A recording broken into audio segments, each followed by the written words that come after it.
the Out There channel. Please sub and share.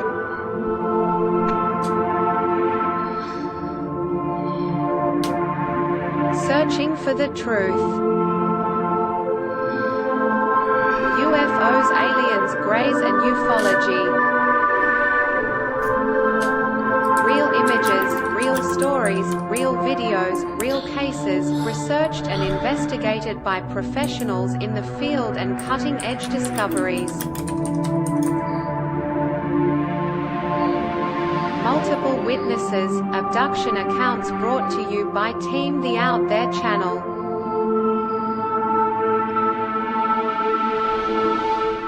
Good to be back. 5, 4, 3, 2, 1. Action.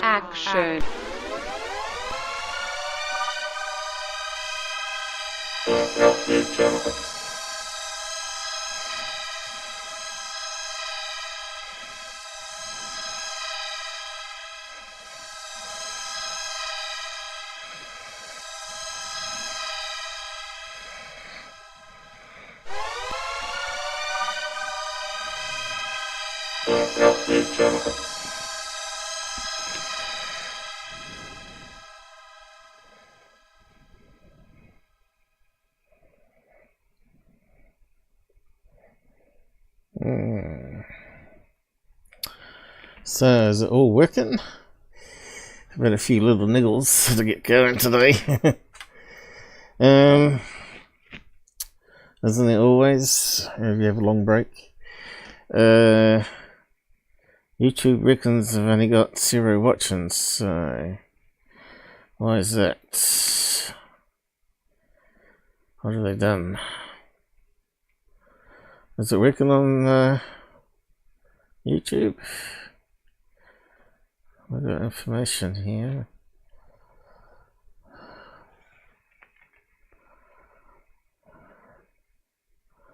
Yo. Anybody out there? 0 people out there? What else is new? Okay. YouTube is pretty much a dead platform now, isn't it? They made it so. They just love censorship. And they love to promote just a handful of people.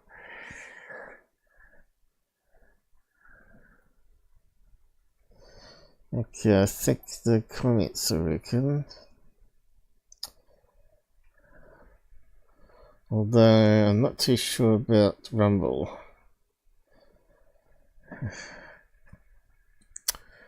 Rumble seems to work, then sometimes not work.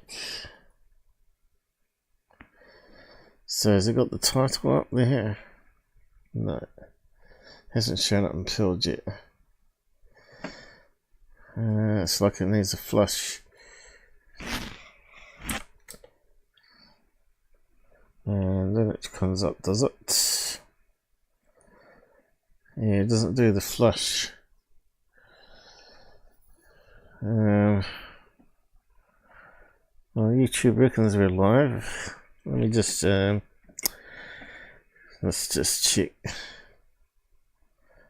Oh, it's come up 1 person now. How's the audio and everything? Maybe people can't hear me. Well, it says we're up and coming. That's not a good sign. Should be saying live. What's going on here? Alright. Must be cache page. Okay, so I reckon we're live there.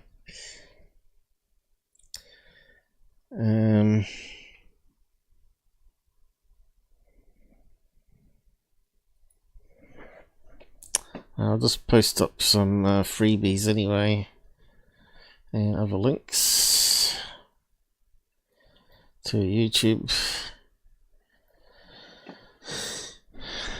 Okay, so there's my website, with various important links.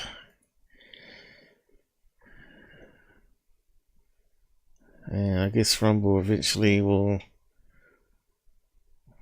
post. I don't know, screwed up. I see they got a new app version for the chat come out, but it says it's buggy, so I thought maybe I'll not use it. But maybe the old one's buggy now and the new one's working. Next time. So who we got out there? Pilled. We've got 3 out there. Say hi in the side chat. Let me know if it's working okay. And YouTube, we got 2 now for some reason. Rumble 4. Okay, let me just check the main stats here, because that was saying we had none on YouTube. I know it's finally updated. I don't know. YouTube seems to control everything. Seems to be getting more and more into control than helping out the creators. If they want to get money, because I certainly am broke. And I've been pretty life's been pretty rotten for me in the last month, and I've still got a few months to go of rottiness. At the moment I got this thyroid rash all over the body, driving me insane. It's like a lot of ants biting you all over your body all the time. Currently on a carnivore diet. I've been on it for a couple of weeks, although not very solidly. In this household it's very hard, but I've been doing pretty good. My legs are starting to come down, and water retention, and I start to lose some weight again. But we'll see how it goes. I don't think you can control what do you call it, pituitary gland at the base of your neck. It's meant to be a butterfly shaped gland that releases all your hormones and makes your system work. Mine's defective by the looks of it. Yet to go back to the doctors for another blood test before they will do anything. But so at the moment I just have to live my life in pain and itching. I get pain and itching at the same time. It's very strange. It overloads the brain, I guess. Who we got on here? Roberts, a new member. Yeah, he caught me live. A wee bit earlier than normal, so there might not be the regulars show up. We're an hour early, I think. Glad you could join us. Roberts is a new recruit from... I'm not sure where we found him, but he found us, and he didn't like my my comments about Secureteam channel. Those who have been following me for many years know the truth about Secureteam by now. And eventually Robert saw the truth as well and decided to join the channel. Thank you very much. But yeah, there's a lot of stuff going against me health-wise at the moment, and having to pay for that medical stuff. And New Zealand doesn't pay you that much money when you're out of work. Yeah, it's been a bit of a struggle, but anyway. So yeah, trying to keep the gear going and the software going. And I've been keeping an eye on the UFO topic as best I can. I've been extremely tired. It's like I'm not sleeping very well. Probably because of all the itching all the time, or the painful swelling legs. So yeah. So whoever said the voodoo magic on me, it's working finally. I know I've got a few haters out there that have cast spells on me over the years. That's what you get for telling the truth about people. The thing is, the people that follow these people listen to them rather than actually listen to the person that they're attacking before making their mind up.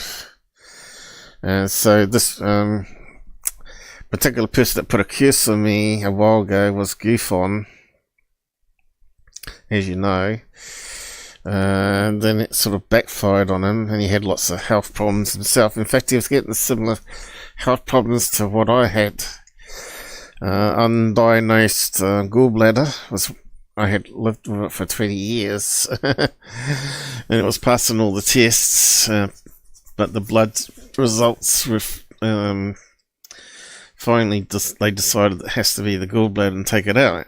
Anyway, only to find it was full of pus and stuff, not stones, but pus, and it was rotten inside, which they don't detect with ultrasound. In New Zealand, they cut back the cost because the healthcare is sort of free, paid through the tax system, but they don't do CAT scans like they do in America. So you go in there with a heart problem, they won't do a CAT scan, they do an X-ray first, and then they do a CAT scan. If they think it needs more investigation. So, you know, I think I might still have a kidney stone from the gallbladder operation going wrong. So I got this terrible pain every so often in my right side. And if they did a CAT scan, they may have caught it, you know. They may have catch all the blood clots too, if I've got any. So yeah, and we still haven't got peace of mind on why I get out of breath, whether there's some blood clots somewhere in the lung. I'm not sure if you'll be able to see that on the X-ray, you know. But anyway. You're not here to listen to about the channel and my problems and whatnot. We're here to basically have a bit of fun and look at the UFO topic in a serious light, and also poke some fun at the idiots out there, you know. So let's get into it. I hear a lot of people out there have also got similar swelling of legs and ankles. So there's quite a few people. Okay, Robert, you might want to go and get some sleep then. And then come back and watch it when I've finished the show. But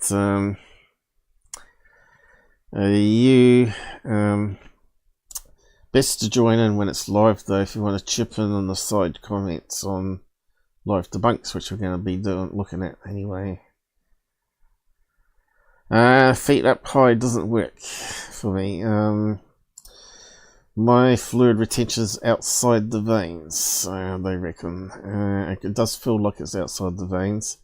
If I lift up my feet, the water tends to go up to my knees and then thighs, and they get swell up big. And then when I sit down, the water equals out again, goes back the other way. But the kidneys can't get access to it. And of course, they say exercise. And of course, when you got like all that water, it's like 2 or 3 extra kilos on each leg. So you're having to work, like having weights on your ankle, have to work extra hard to walk and stuff. And it's like doing the gym. And you come back out of breath because your heart's trying to pump blood around to try and on oxygen with all the extra weight there. It's like you're suddenly growing in weight by 3 times the size or whatever. You remember that Dr. Seuss book about feeding the goldfish too much and it gets bigger and bigger in the swimming pool? Was it Dr. Seuss? That one? Anyway, that's one of the childhood memory books. So yeah, yes, I was going to do some freebies on YouTube, I remember. So I'll do that now.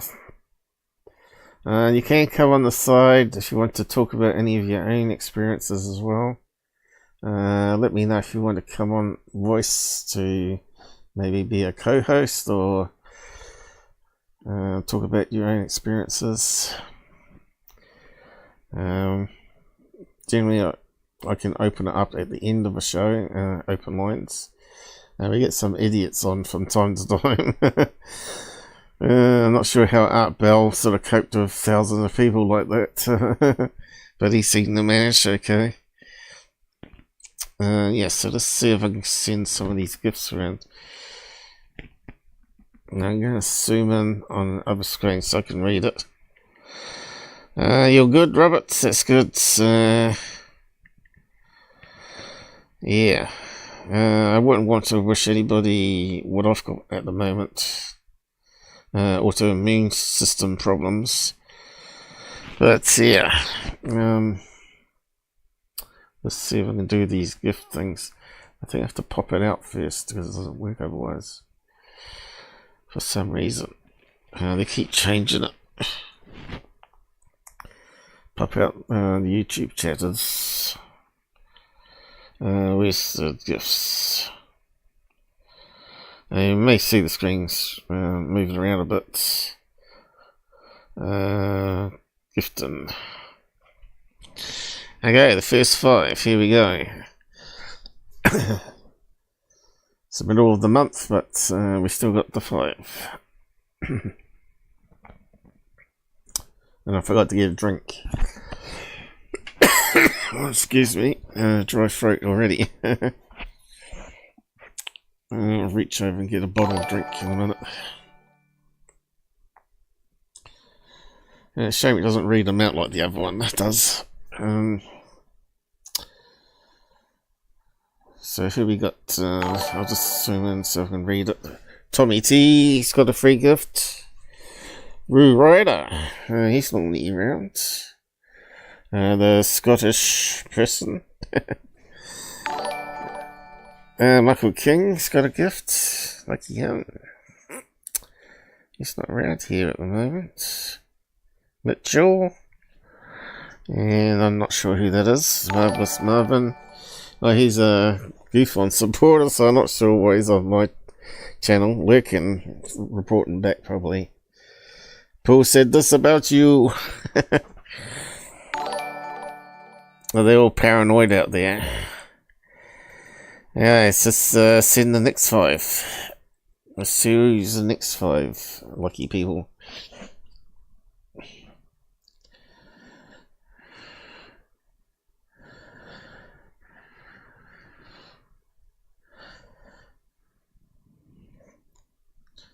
Yeah, it takes a wee while sometimes.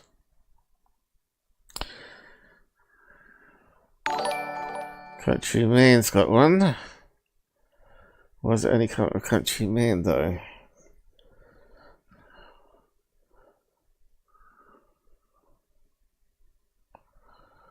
Something's gone wrong. I got a weird story would love to share. Okay, I can open up the voice chat if you want to share it first of all. Let's give it a try. Not sure what happened to those other freebies. Well, they didn't show up in messages. Yeah, all you need to do is bring up free for all. And I'll just post a link to it. You just have to open it up in the browser tab. A separate browser tab, and you'll be live with me directly. So YouTube is like 30 seconds behind. You normally mute the YouTube tab and listen on the chat link instead. Else we end up with echoes and you getting all confused. So yeah, just have to go to this link here. Are you on a laptop though, or PC? Else you might have to download the app to get connected.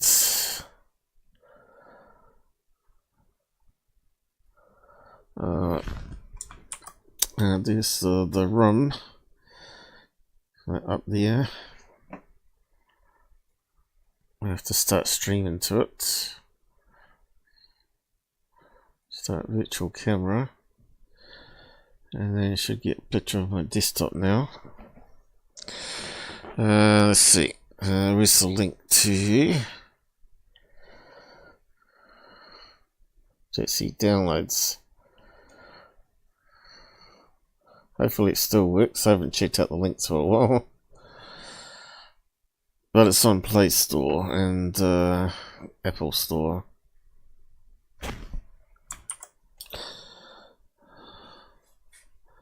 I'm not sure if it's going to Rumble okay still.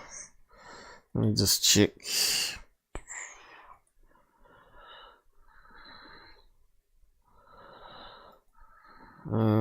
Sort of.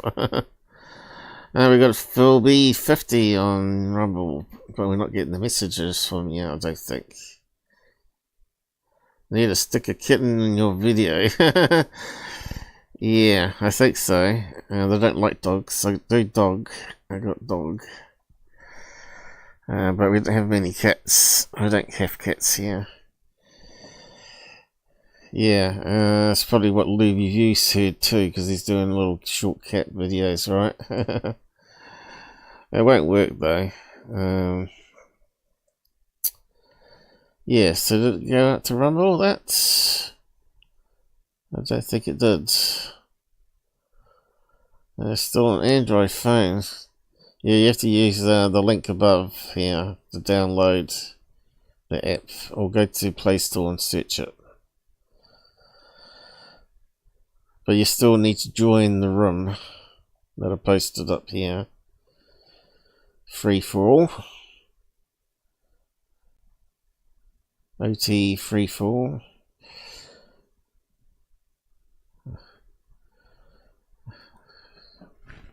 Let's see if it flushes it to Rumble. So it sent it to Rumble there. Oh, I don't think it showed up. Let's have a look. Oh yes, it started flashing. Maybe I need to download the new app after all. Anyway, I won't worry too much about it. I'll just post a random key every so often to flush it, I guess. I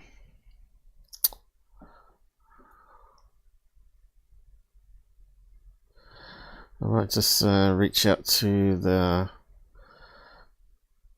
developer about his chat combo thing.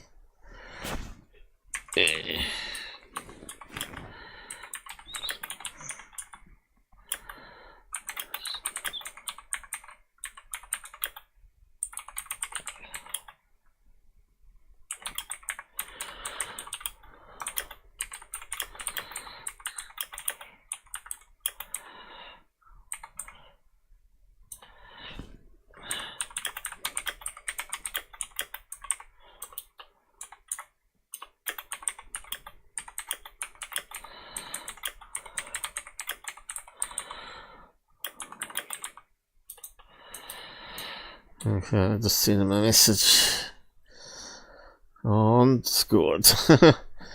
Yeah, well, see if we can figure it out anyway, Robert, and we'll just move on to other stuff here. We know when you got it sorted out on your phone because you'll pop up on the corner. You should be able to just jump into the free-for-all room and you'll be there. If you don't want to be on camera, stick a bit of blue tack or a bit of black tape over the lens just in case. Yeah, you can actually toggle it off and on the app though, but you may forget. Anyway, some like to be anomalous and just talk on voice, which is fair enough. Especially if they've got a sensitive job. Alright, so what's happened since I've last seen you? Well, there's a lot going down recently. Let's see. We got Corbell.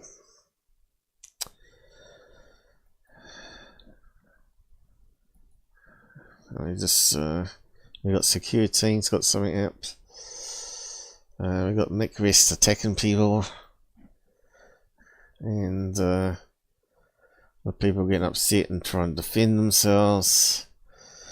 So we'll just go through all that. We got new batteries technology, which may be big in the next few years. Okay, so the Corbell stuff. TMZ. What's that stand for? TMZ presents UFO Revolution Season 2. And this is the stuff that's all about Corbell at the moment. Doing the rounds on all the socials. Congress just lied to American public. Season 2, Jeremy Corbell. That's a bit of a statement to say, especially when they swear on oath, right? 3 episodes that includes the Immaculate Constellation, which we did a check on that keyword, and we found it was heavily searched. Took 25% of the searches that day on Google, which is quite a lot. Just in September 2005. Which was soon after that 2000 Tic Tac video was leaked to the web in Germany. So it seems maybe there's some truth to this actually being a keyword for ET program. But yeah. I don't think we can really believe too much though at this stage. Maybe it just refers to another Black Ops operation, which is still censored. And they were a bit worried maybe back in 2005 that it's got exposed, and Google was a good way of finding out if it's on any of the web pages, especially forums, blogs and all that sort of stuff. So it makes sense the government may have used Google to do a search. UFO hearing behind the scenes, January the 16th, 15th, 17th on Tubi. So that is now available to watch 3 episodes for free on Tubi, but someone has found a way to download it. Another way if you don't want to join Tubi. But again, it is free, and you can watch it on their web browser. So yeah, what's this series about, and why is it causing so much trouble? So I think we've got a preview here. I wonder if it's safe to play it though. Sometimes these previews are still copyrighted. Robert, what's going on? Just download app. Room name OT free for all. So if you click the link here in the browser, it should automatically, the browser in the YouTube should automatically open up the app, I think.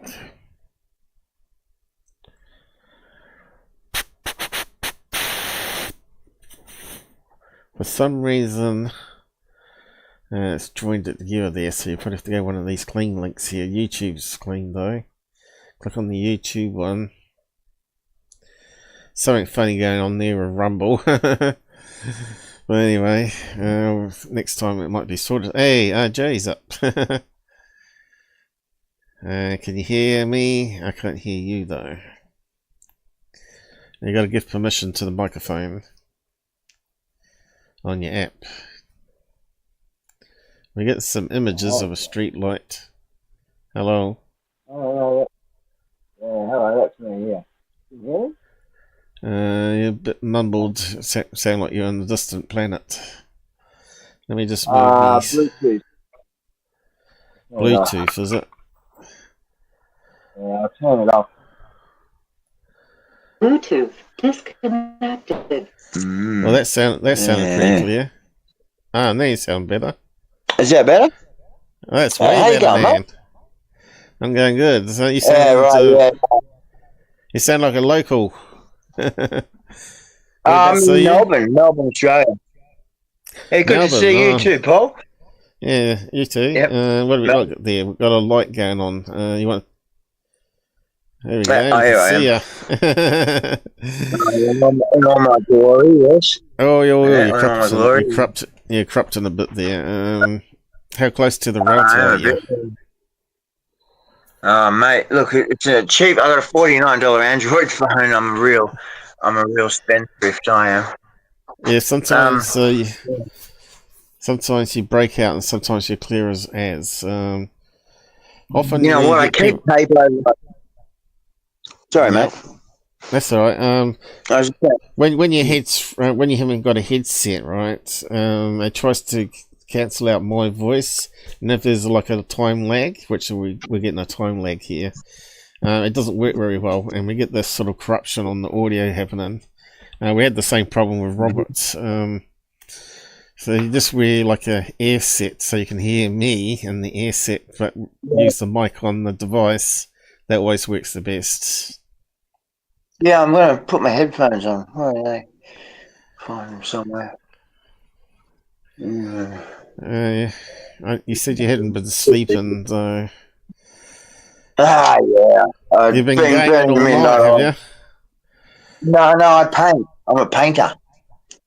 Paint all night. Yeah, painting. Been trying to do these sort of modern, futuristic African masks along with some spaceships and things. Yeah, a bit weird.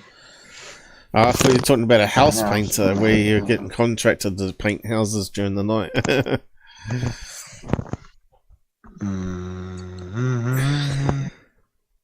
don't know. Is that any better? Yeah. Yep. Oh, that's good. I think it is. Good. I think that sounds good. yeah, we're not getting this weird corruption stuff now.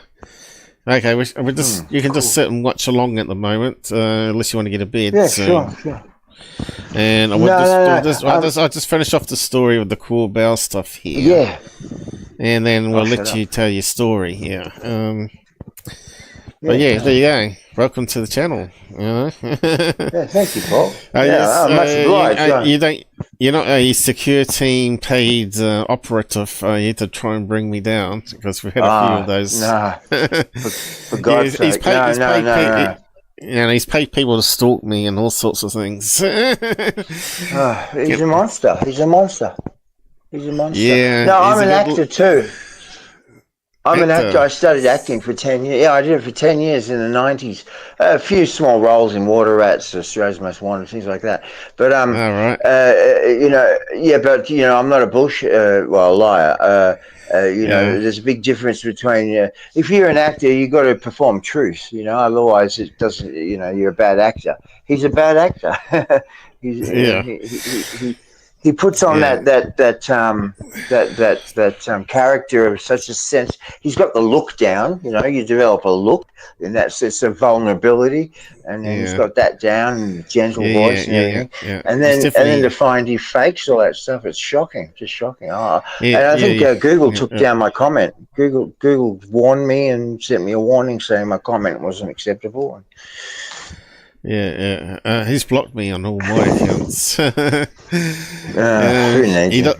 all I've done has been answering people. I've been nice to people, nice to him, pretty much, and was commenting was on the videos and saying, "Well, do people realise Tyler's not that good? He actually has faked a few things and hasn't come clean on it yet for years, and he would delete it and."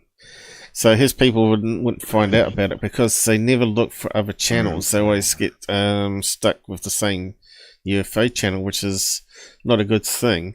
I keep telling people just to keep going out there, looking around, and don't just rely on me because I may not be around forever. No, mate, I haven't bothered. I haven't bothered going pretty much anywhere else. I've just been going through your old stuff. I love that live. I love that Oregon UFO work you did. You spent a week on that. That's beautiful. That's beautiful for work. Well, it took a week to actually edit into a video as well. Yeah, beautiful a week beautiful work. But I'm trying to work on a new documentary. To add on all the stuff that's happened since then. to myself, because then I was a absolute skeptic. I was an absolute skeptic at the time. That was doing my YouTube channel and looking at that video, and so I looked at it as a real skeptic, like a Mick West skeptic, and I was a wee bit suspect about him, but he stuck to his story, and he comes back to the channel every so often and comes on live chats. And I always keep asking him, did you fake anything? And you always say no. So, no one else has come forward. I've heard the name. Yeah. Mojo's familiar. I mean, I got into ufology during COVID. Like, I really dived in deep, and what you did with John Leonard Walson stuff too, brilliant, just brilliant. The way you divided up the satellite, you found the exact image, overlaid it, beautiful work, just beautiful. Yep.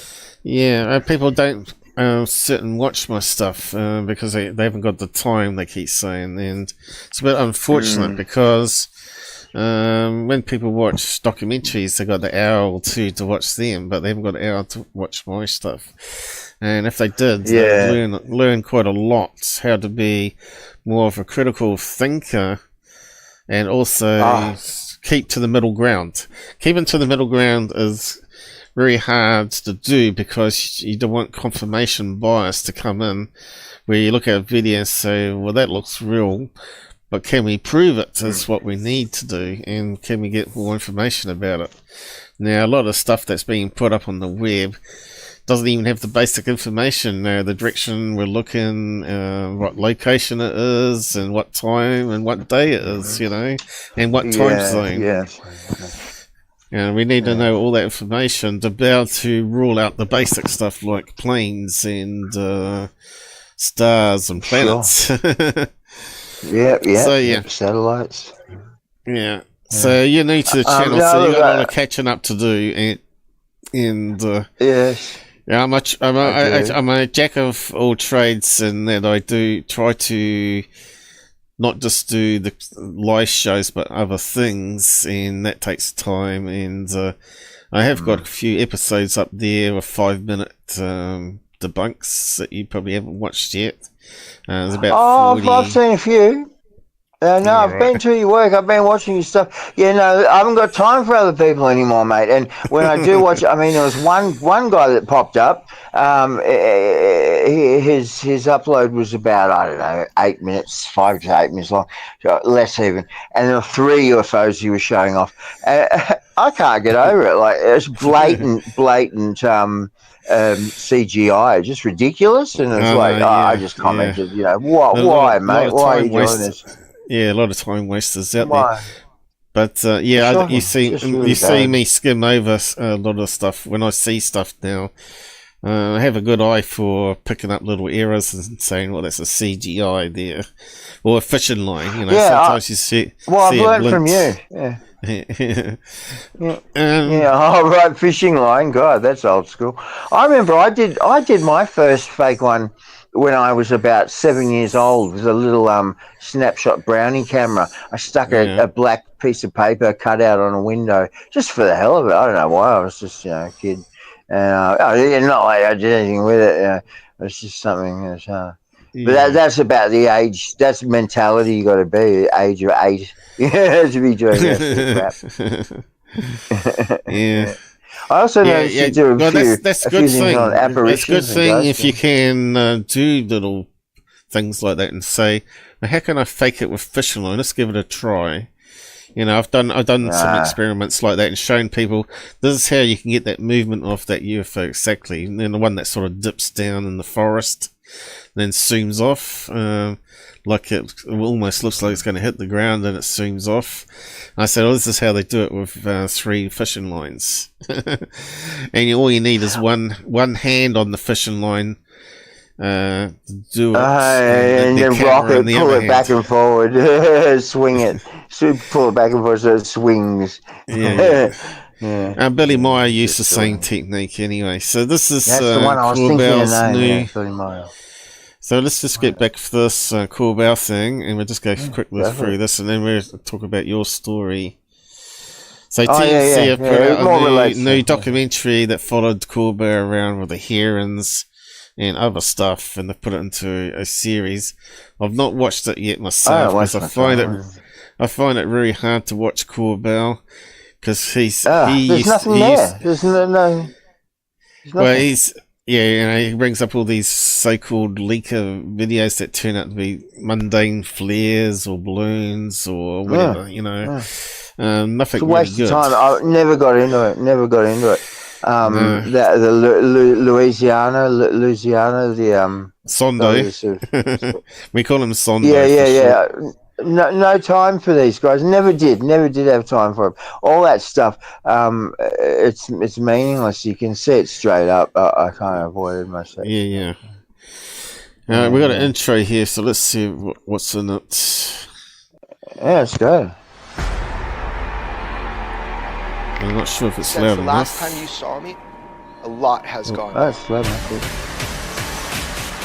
Shit, slick production.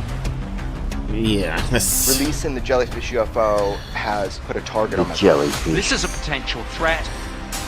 Oh no, that jellyfish. Department of Justice investigations. We've made public some information that people didn't want out. I wouldn't take any chances if I were you right now because you've got to. I want to just go back there about the jellyfish one. Yeah, I'm interested in what you got to say about that. I know for this when it first came out, and I determined it to be 2 bunches of wedding balloons, right? There's one bunch here. Yeah, right. And there's another bunch behind. Even your nemesis, it's almost like someone was tidying up after a wedding, and they're putting all the balloons into a bunch. And these little balloons from the weddings generally have little weights on it, or even confetti in the bottom. Yeah. And so that means that these towels, like generally ribbon cable, won't swing around in the wind like normal. And of course they're going to look like legs. But yeah, the wedding balloons obviously have all different types of balloons, not just the big round ones that are white or the tear-shaped ones that are white, but also I determined by enhancement with the best video, this is not the best video, that there was some star-shaped balloons and heart-shaped balloons mixed in. But anyway, they keep blabbing with this being jellyfish. It's just nauseating. Yeah, the thing is that because it's a mixture of balloons. Pareidolia there in that one. It's a mixture of balloons. It's not just latex, but it's mylar balloons. So they keep saying latex you can't see.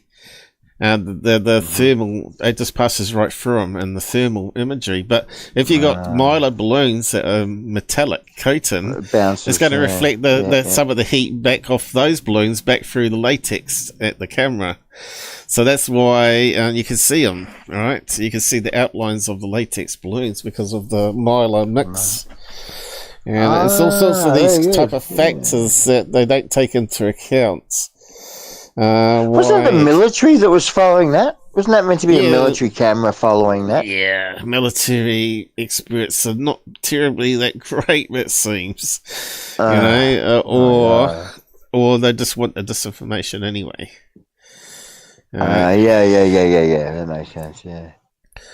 Well, that's what. As I said, you didn't hear me, but even your nemesis, young Tyler, there, just kind of. Even that one, he went, balloons. Yeah. Did he? Yeah, I think he did actually. Now I remember. Yeah. So let's just kick this off here. Did you post on Discord? Someone's posted on Discord. I'm not on Discord. All right, Stephen. The guy that.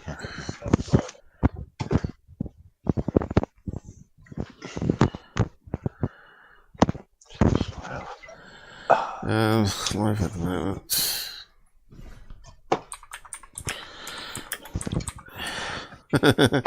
I'm surprised you do Bigfoot and ghosts and things too. Yeah. You check things out. Because my channel, I just didn't start with UFOs. I wanted to cover other topics, rather than being just on UFOs. But UFOs is obviously the biggest topic of all of them because it's got the most information out there, right? Yep. Anyway, let's finish this trailer with the band music. Yeah. Or the dramatic music. What's happened? These guys, they love the sound and the look of themselves. It didn't let me pause it. Okay, let's go back. Let's try again. I might just pause it every so often because of the music. Since the last time you saw me, a lot has gone down. A lot. All that dramatic editing in there, right? Yeah. Must spend a fortune on that stuff. The Jellyfish UFO has put a target on my back.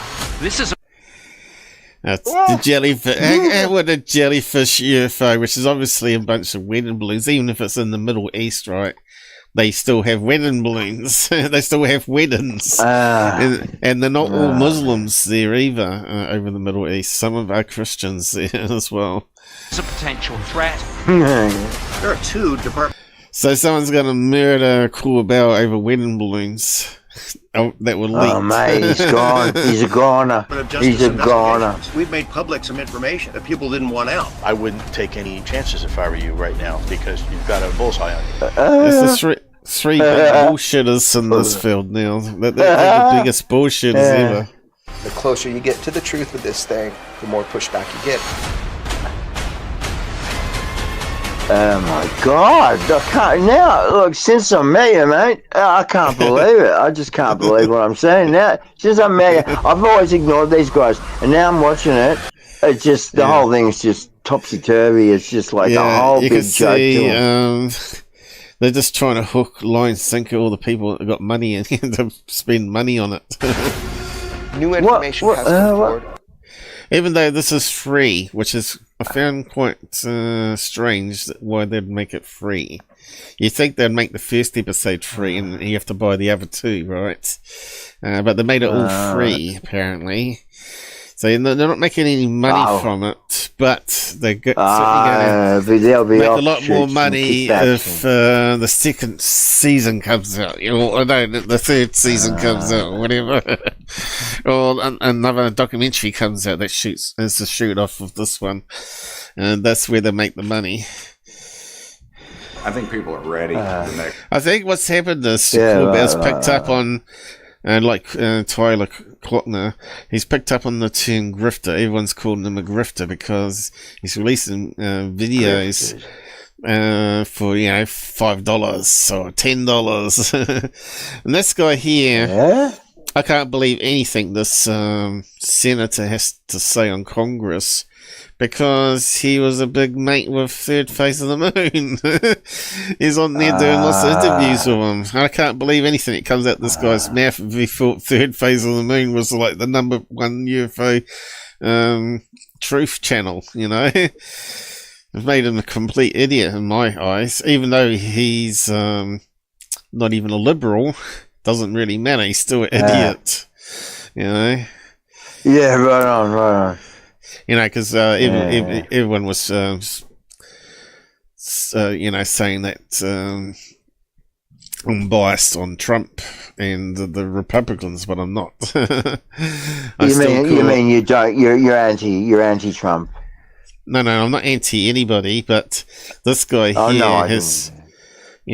this guy here is just terrible. You're not a fan of the Republican Party, MAGA. You're not a big MAGA fan. I'm not normally a blue or red team voter. I normally fair enough. I normally go for the independent people where they can make a difference. Bernie Sanders is all right, I reckon. Even he's been very dishonest, you know. I go for people that are honest if I can find one in politics. That's very hard to do. I'm just talking generally in New Zealand. Dishonest. Yeah, I'm talking about New Zealand politics here rather than American. Okay. But the American ones, they play dirty politics, so you get to hear all the dirt on everybody. And it's up to you to decide whether you're influenced by it or not. And if it turns out to be a load of lies, that certainly goes against the people that are pushing the fake information in my book. So if the left saying Trump pissed over this porn star. It turns out to be a fake story, which that was one of the things they said he did do. There was a urine golden shower tape or something. Yeah, and all that turned out to be total nonsense. That sort of stuff pisses me off, you know. I don't mind if it's true, and they can prove it's true, but if they make up a story, a big claim like that, they've got to back it up. Show us the video of it or whatever, you know. But anyway, this is another guy. It's just another talking head in US politics that doesn't even do basic background checks on. There was nothing. All those hearings. Nothing came out of those hearings. Yeah, Nothing. but I said that would be the case, and everybody doesn't listen to me. You're not going to get disclosure from any government because they'd have to admit they can't control the space as well as the airspace or stop productions. They can't stop productions happening. If they said, "Oh yeah, aliens are real and they abduct people, but we can't do a thing about it," can you imagine the panic worldwide? But also there'd be a lot of there'd be a lot of I have to watch your work. You must have done the orbs and the ships, the apparent sources and orbs thing going over in New Jersey and that. I'll have to look back at what you've said about that. I won't waste your time on that. I don't do everything anymore because I find a lot of it's sort of a waste of time. But I've done quite a lot. Normally in the live shows, you know, they end up doing like 10, 15 debunks or whatever. But anyway, let's finish off this clip. Yes, mate, I'll let you go. We have members of Congress who believe that not only are there extraterrestrials on Earth, but that they have built bases. At the end of the day, we just want the truth. I provided them a 20-plus page report that the world is looking for right now about Immaculate Constellation and the man who authored it. I took that music. They need to get rid of that music on the trailer. It's just terrible. The risk of walking a whistleblower into multiple... But the music's louder than the actual talking in the video, and that's really annoying. Meetings, unannounced. When they saw you testify, it fucking gave them balls to come forward. That's not a good decision for your personal life. Based upon what this person... Oh, Corbell's a bit of a gutter mouth, isn't he? Do you believe that the federal government is knowingly concealing evidence about UAPs from the public? Yes, sir. 100%. Yes. Yes. I think people are going to tell the truth. If they don't... Now, we've been... that's nothing new. We know the government lies about lots of things. And UFOs wouldn't be any different. Because it's to do with defense of the country. It's going to be more lies and cover-up going on there. For that reason alone. Other countries are better about it, though, aren't they? I mean, you've got the French and... another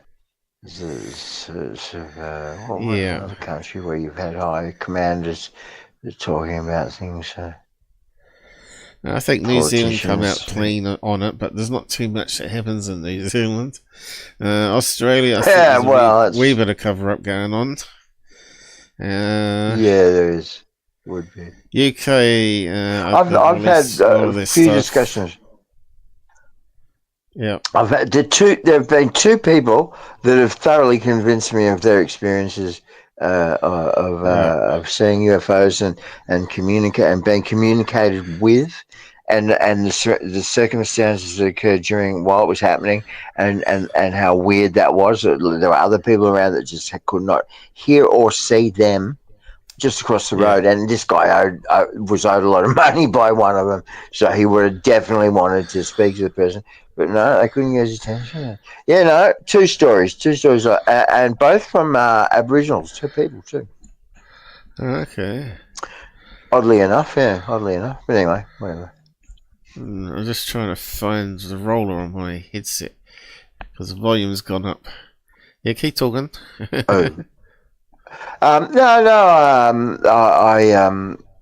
One was in Ballarat, and I had a lady over my house. Just we were conversing all night, and she was telling me how she was walking with a friend through Ballarat here in Australia, and it was quite late at night, and they were walking down the footpath, and there was a UFO above them, not too far away, a couple hundred meters. And the story goes, they were told somehow, what's the word? By whatever was commanding the ship, that they were sucking up gold, basically, to use as a defense against solar radiation. Something like that. I don't know. That was her story. Well, in Australia, but she gave me details. Various areas, pretty much against. Yeah, well, Ballarat would be. Yeah, you get nuggets as big as your hand. And the tree roots on the on the surface level, you know. Yes, that's and Ballarat was. Yeah. And Ballarat was one of them. Yeah. Yeah, it's one of my favourite shows is actually Aussie Gold Hunters. I don't know if you watch Aussie Gold Hunters, but yeah, I've seen a bit of it. Yeah, I don't have a TV anymore, but I used to watch a bit of that. Yeah, it was pretty good. Yeah, they just go to these public domain areas and bring up the old detectors, metal detectors, and they're pulling out big nuggets out the ground. I think the biggest one they got was like $10,000 or something. You know, that's on that show. Yeah, on that show, just doing it in public land. Most of them they get fairly sized nuggets though, and they're around about $1,000. You know, so yeah, they're doing pretty good on that show. A lot of gold, a lot of alluvial gold. That's right, around Australia. Yeah, it's not. You don't have to have big diggers and fine gold sifting. No. There are still some good areas where there's nuggets to be found. Anyway, better carry on. Absolutely. So that was the first witness. What was your second one that you believe? Shocking. It was a pretty simple story. Like I said, native Aboriginal girl. This I only heard a couple of months back. Her and her partner were driving along and just were watching a UFO in the outback. And it was just hovering, and that was the extent of the story. But the one I already mentioned, that we talked about for quite some time, good hour or two. She had just tons of details about.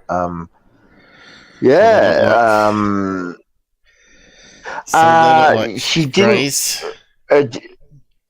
Well, she couldn't see the aliens. She just saw the ship, but she was her and her friend were hearing the same story telepathically, explaining to them. I said, "Well, they were very fortunate that they were being communicated with." And as I said, this guy that one of them owed a lot of money to, whatever the dealings that go on in country towns. Was like going home or going to the pub or something, literally across the road and walking the opposite direction, and they were yelling out to him, and he could not hear them. He did not hear them or see them while this was going on, and so it was like kind of they were kept in a sort of vacuum of some sort, you could say, where they were in just a telepathic communication with the ship. And and simply that it was about protecting themselves and collecting gold to utilize as protecting themselves against the radiation out there in the wide. Never heard gold is being used for radiation though. Normally I don't know. Lead, concrete, right? And water. If you have enough water, it's good. Radiation gold that wouldn't protect like lead. I mean, it's quite a. It's not that. What is a heavy, soft metal? I don't know. The conversation when it went into the solar. Well, I asked her things about just our solar system and stuff, and I had my ideas about just the movements of the planets and our solar system, and she corrected me on a number of things, and then I've got several encyclopedias. I didn't even have Google at the time. She was absolutely right about the way everything works. So she knew her stuff. Very wise young lady. Anyway, but Well, everyone I've talked to had telepathic communication But you do have like body language communication, but not voices in the head. So I've not experienced it. My friend hasn't experienced it, so no. We're not sure about the telepathic side of things. But what about those cases like the schools, the whole entire schools or classes of children? There was the one in England, there was one in Australia, where they were telepathically communicating, and this is a mass. Well, these are cases of mass hysteria amongst children and teachers. I doubt it. Is that what you're saying? I'm not saying it's not possible, but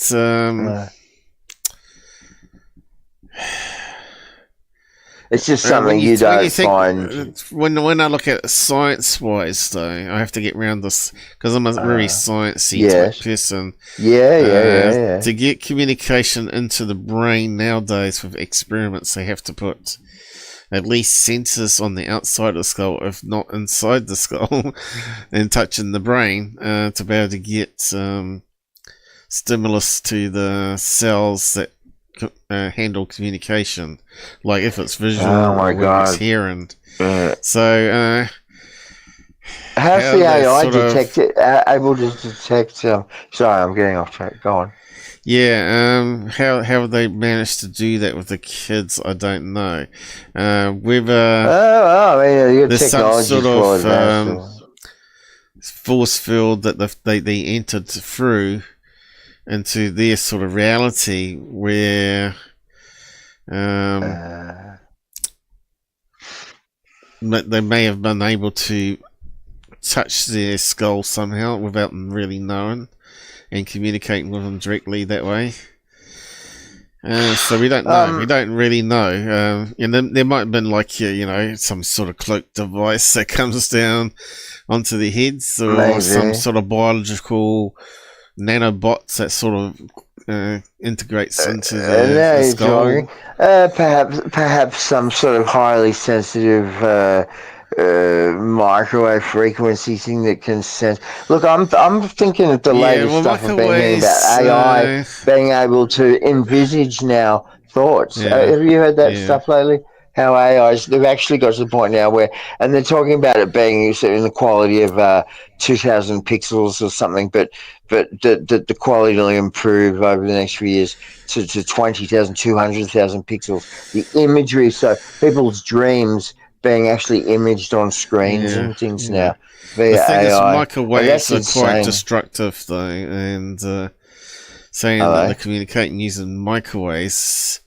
I didn't say that. I'm just using it. Certainly, you can use it as a radio transmission between device to device, but to be penetrating into the skull, into the brain with microwaves is not a really good idea. I'm not technical, mate. I'm an artist. I don't follow the science too closely. I just pick up on the magic, and I try to. And I like to just trip out on the. I think it's more likely that there could be some sort of nano filament that they shoot towards you and it attaches to your skull, and then it can communicate with you.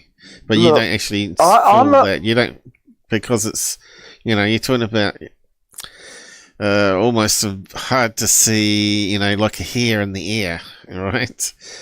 It's been like angel hair. You hear angel hair that comes down.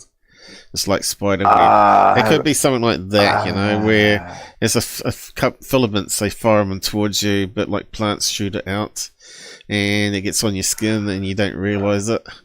So it could be done through that. It could be done through that, where the people don't realise that they've got this nano filament on them. But anyway, that's just me thinking outside the box. No, that sounds logical. I like that. I like that thought process. I'm really becoming a believer that we are in a simulation, and not only that our freedom of thought isn't such.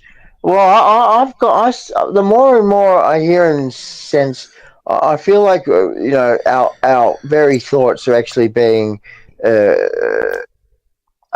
transmitted from the external into us. through us, and it's, I don't know. I think we're just receivers. The more and more I hear, and the more you hear about the sort of subatomic kind of level of operation, things. Yeah, I don't know, multiverses and that. But who knows? Let's see, check maybe they tap into that. You know. What's your feelings on us living in a simulation? You know, I don't think we're in a matrix. Why make up a big universe with lots of other planets and stars on it when you could keep it a lot simpler? You know, because you're talking about lots of extra processing there, right? You're talking about massive amounts of processing to simulate the gases that we're now finding and all that sort of stuff, and that would have been there from the year the simulation started. Well, I mean, it's a simulation. Yeah, but you're talking about lots of things like individual particles have to be tracked in the software.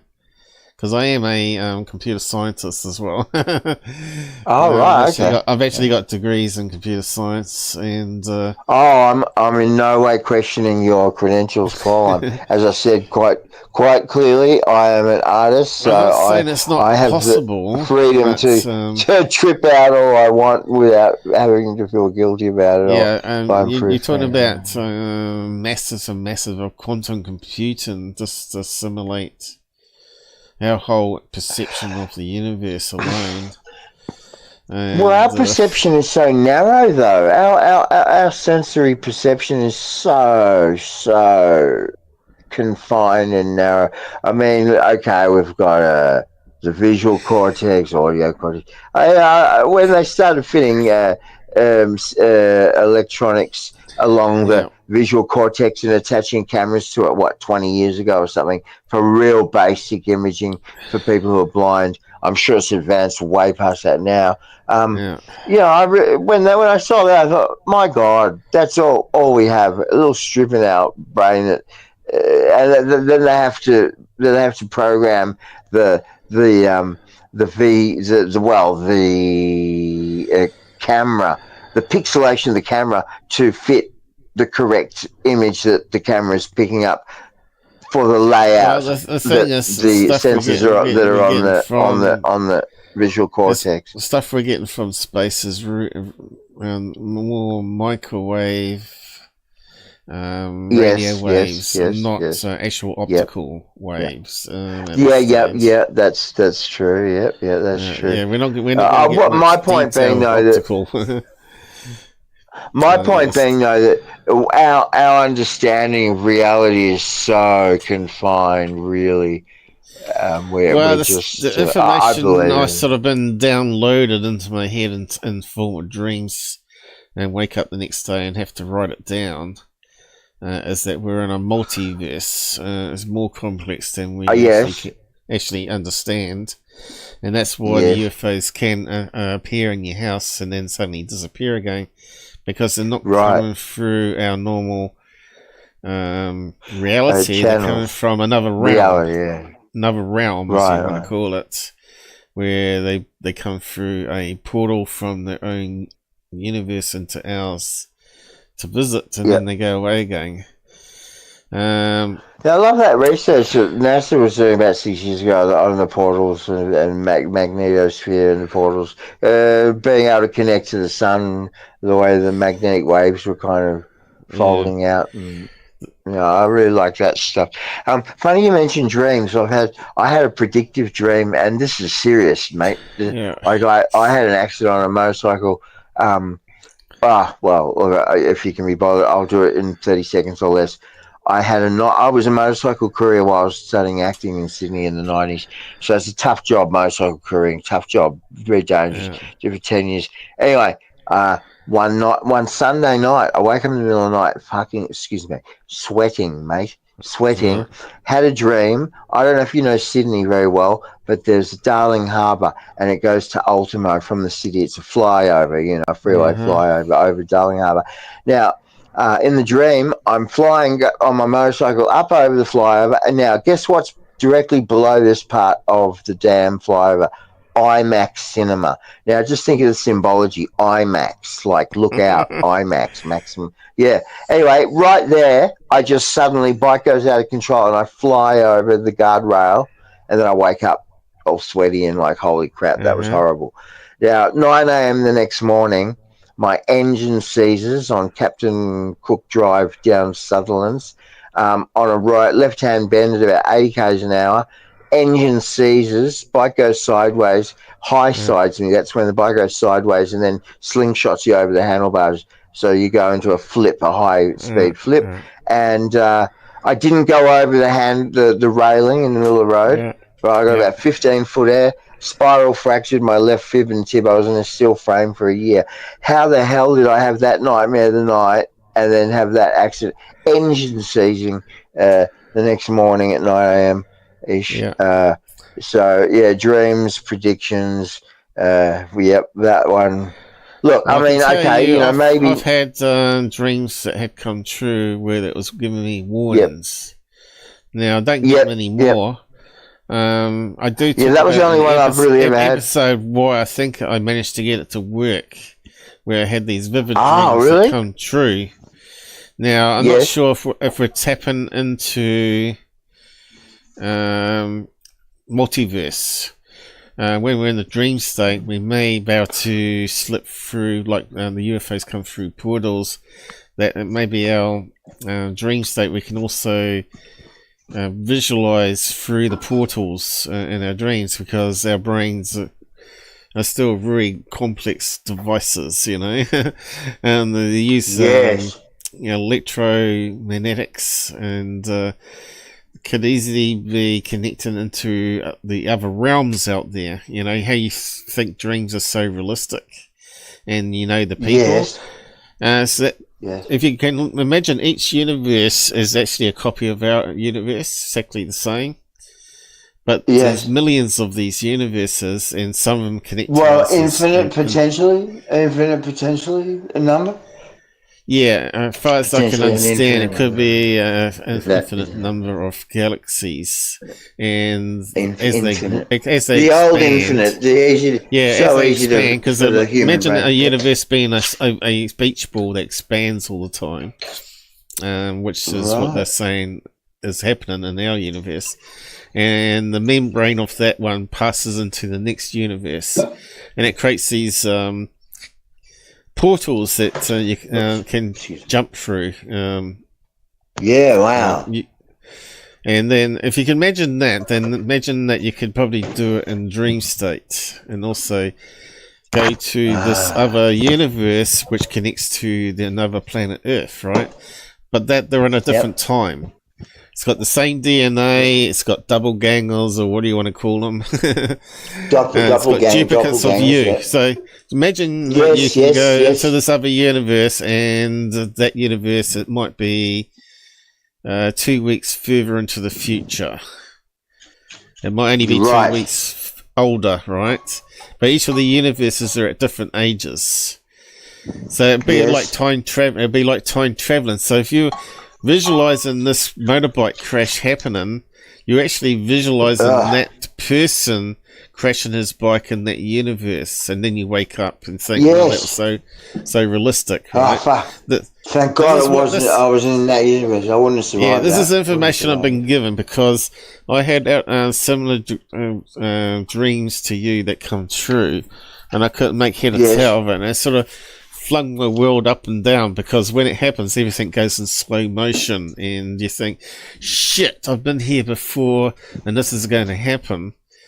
And the dream deja vu sort of thing. Yeah, and you only get like a minute's worth of information in the future. Right. Now I'm thinking, why can't I get the lotto numbers?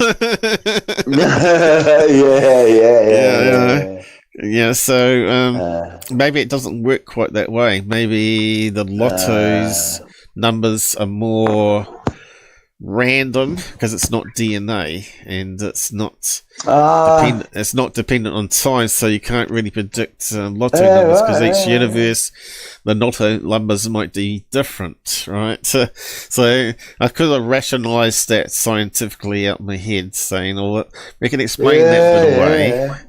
And that's why they can't come into our universe and make lots of money on the TAB or sport betting, right? Because the outcomes are different.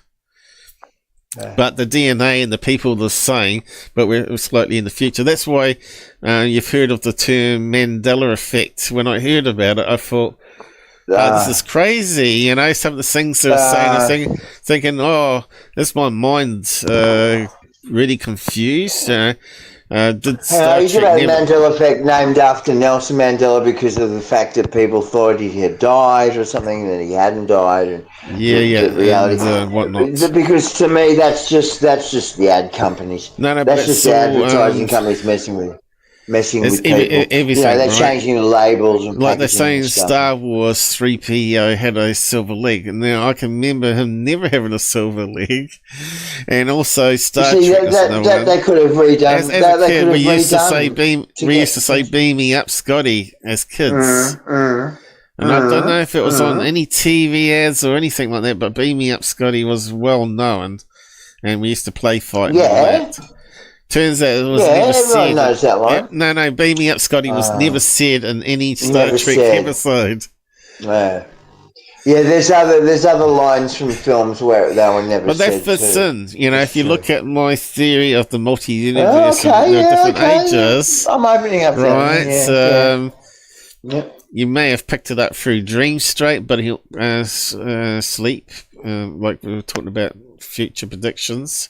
But you also, some people claim that this swapped into another reality where the people look the same, but the moods and their personalities are slightly off. And that would be, I've heard that. That would be like whether you had a time slip, right? So you're in bed. And something. This is leading to the story I need to tell you at some point. This is leading up to. So this is what you needed to find me years ago because all my experiences. I did because this has been really frigging with my head. What happened really messed with my head. It doesn't have to mean that you got mental problems or anything. There may be some real science to it. And this is the stuff. This is why I'm in this field trying to figure it out. And I've been getting. Bits and pieces of the answers, mostly since my alien visitation happened. But now that's something I haven't found much on your channel about. Except I saw a clip of you analysing a face at the foot of your bed before it touched you, before you felt pressure on your legs. I've actually looked at that video and I can actually see something else cloaked in the video that I never saw. And I'm going to see. Right, because I can clearly see what you're looking at. I can clearly see what you're showing. So, but the thing disappears after 4 frames, right? But it doesn't actually disappear. It actually is more invisible, but it's actually moving along to the left, and it's very hard to see. I'm not sure if I can. You have to get it on some filters to better get it to pop out, but. You are the best at that. You really are. I've always said, you know how many times I've sent messages that, well, look, I'm not even going to Liar's channel or whatever, like saying, hang on, why can't somebody get AI onto this and then AI, the AI, and then AI, that AI, and really clear up some of this stuff if people believe in it. So why isn't more work being done on it? You're doing it. You do it really well. The AI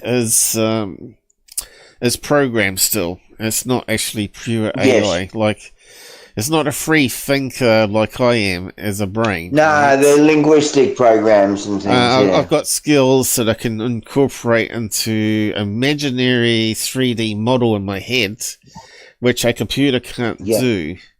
It has to have all these parameters and actually see it as a physical model and rotate it around in its mathematics. But look, you've got some really good apps that we can't get that sort of overlay and stuff. we still haven't figured out consciousness and all that sort of business yet. Why we feel that we're something different than just a pile of atoms that are communicating with each other. So there's a lot we've still got to understand and learn. And a lot of people turn to religion, which is not obviously the best idea, because we really need to turn it towards science and be able to do various experiments that prove that spooky action at a distance or whatever, and we need more scientists' minds, but we also need to have more open minds that are not closed off. Now, there's a lot of science debunkers out there that the minds are totally closed off, and they keep claiming they follow the evidence and all that sort of stuff, but they haven't got my kind of thinking where they can think outside the box and look at a theory and look at the science and try and fit the theory to a new theory to science, because it's not the sort of thing that they want to do. Me, I have to be able to wrap my head around maybe something I saw in video, and I have to think, well, okay, we can't prove it's not a plane, bird, or whatever. So what is it, and why does it disappear? So we have to fit it to another sort of science reality that we've yet to discover. So you got to understand all the different science theories out there, about dimensions and all that sort of stuff, and see what ones make sense and if there's some sort of connection happening. But I did actually do an episode on my out-of-body experience as well as visions in an episode called here, Out of This World, Mandela Effect, out of body and dreams, paranormal special. So it's one of my early episodes, but I got a little emanations and stuff in it. So that's where we started off years ago, and gradually we're filling in ideas to maybe explain those experiences. Let me just post the link to the side chat. Pause. Now, it may be because I was mucking around with an experiment to do with negative ion generator when it happened. Now, I haven't managed to get anything close to that since the ionizer was broken by someone touching the pin. And I wish I'd now kept it, because I should have repaired it maybe repaired the circuit board somehow. But anyway, pause. Please come true. Right, I'm back. I didn't know you're gone. Anyway, sorry, mate. I missed the last probably minute of you talking. My phone when I was getting the app to begin this, my phone just kept cutting out, and I had to keep putting my pin in and starting again. So I don't know, maybe it drops out a bit. But hey, what's this phenomena? It's only pretty new. They've labelled it after video games. Those like the Sims type games, where you go into a shop and there's certain characters that do nothing but just kind of loiter around the corner of the shop as a customer or something, and there are some certain people that are pushing this concept. They call those characters have a certain name amongst the gamers. LARPers?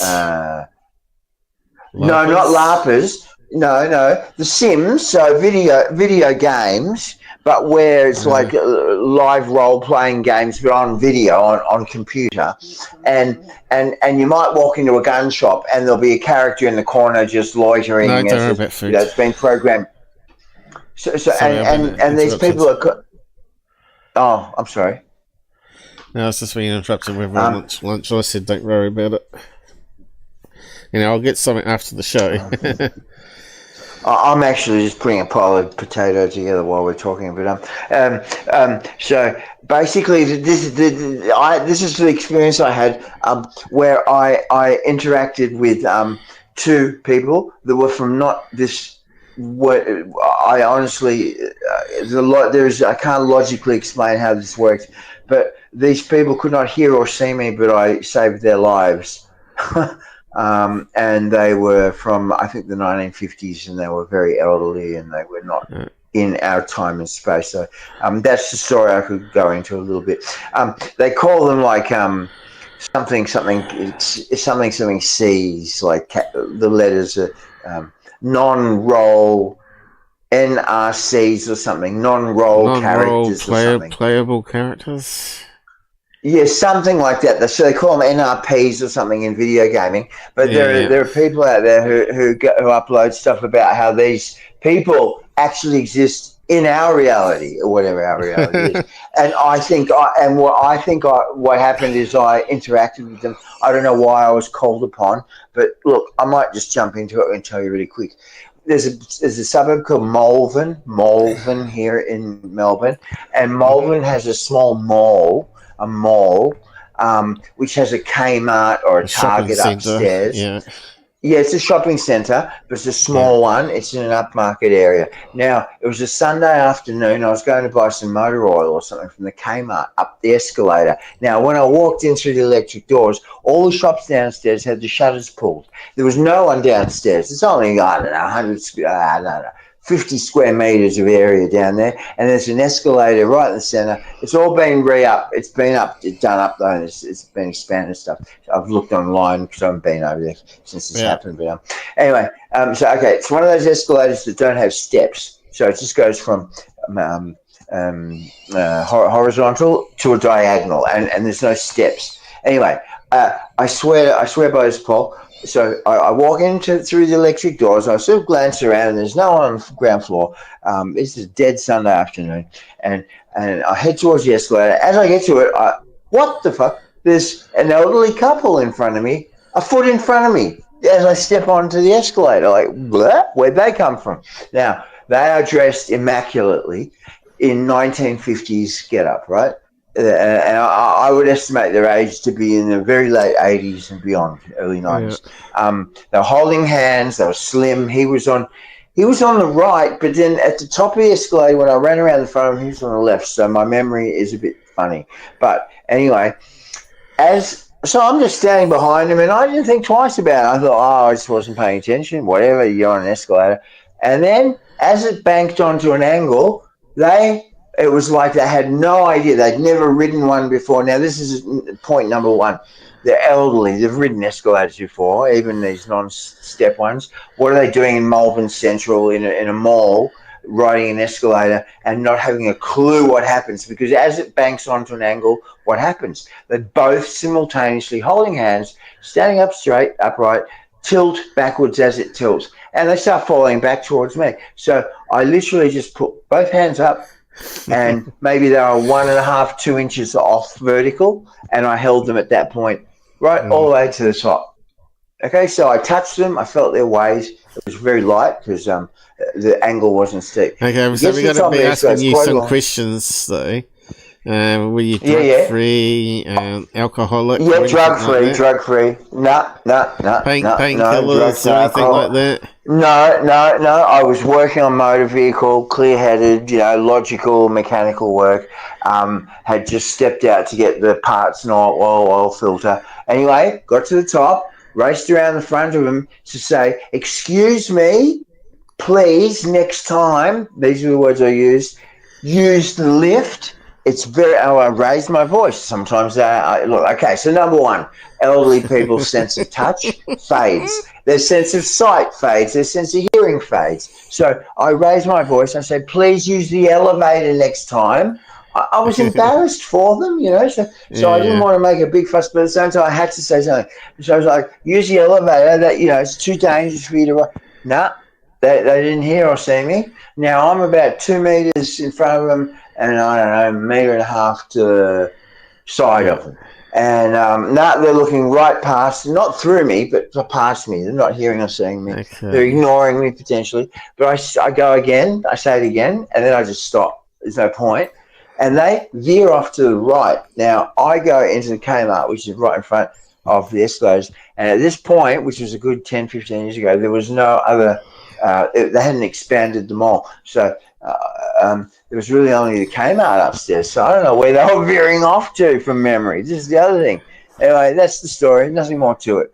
But so this is what you think you're in a matrix, or I don't know. I don't like that term. I don't like it because I don't know.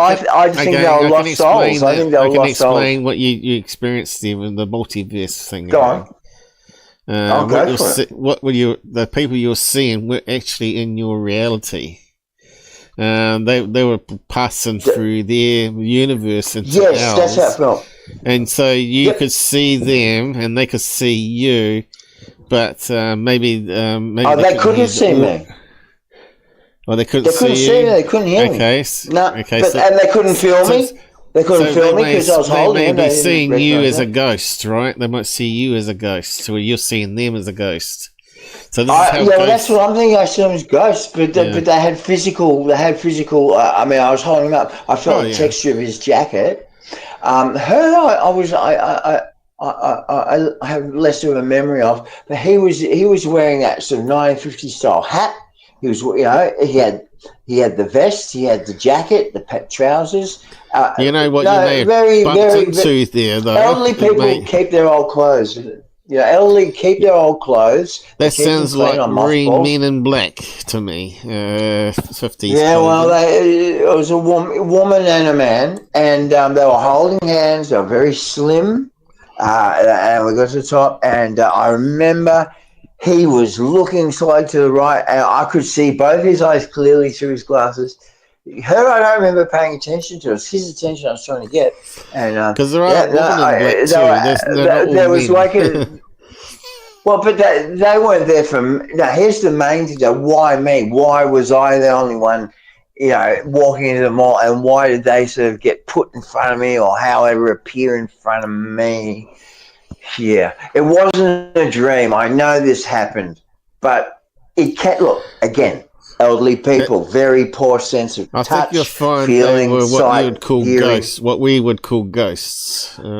I think so too, and I think that what would happen if I wasn't there to stop them falling backwards? Like would they have been injured? Would they have just vanished back into another universe? I don't know. They may even pass through you. Did you physically touch them? Yeah. I was holding them both up from falling backwards. As the escalator tilted onto a diagonal of about 30 degrees or so, they're quite steep, they just tilted back with it. They had no idea that they had to let their ankles flex a little and stay vertical. Like, what are they doing at that age, not knowing how to ride a freaking escalator at Melbourne Central? The whole thing doesn't fit, doesn't gel. But at the same time, like I said, it sounds like Men in Black to me.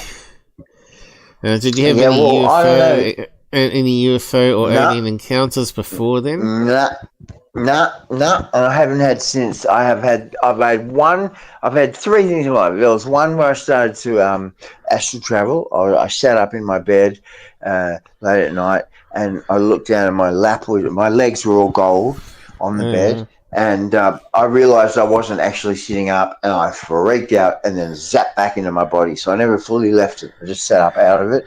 And so that could be just a hallucination that you're having.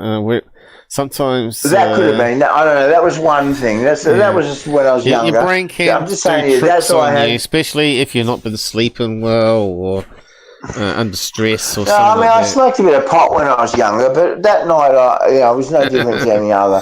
But look, that's all it was. Well, it was, I think, the beginning of some sort of astral travel. It's well known that pot can cause hallucinations now because there's more research coming out and people documenting it now. Sure, look. But all I'm trying to say is I've had very few experiences. There was this weird little astral moment, travel moment, which I think it was the beginning of an astral travel that happened organically, and I didn't know how to deal with it, so I sat back in my body, and I was awake, and everything was normal. Now, that happened when I was like 16.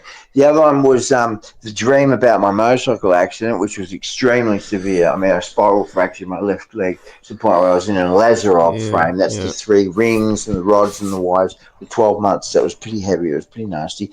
And that dream that was literally the apparition of the accident but the night before in a nightmare. There was that, and then this couple on the escalator. That was the three things that happened in my life that are weird, odd, inexplicable, whatever you want to call them. Yeah, and I just posted up on the side this episode here about my out of body and stuff. Go and have a watch of that after, and you'll see it's very similar to your experiences. Right on.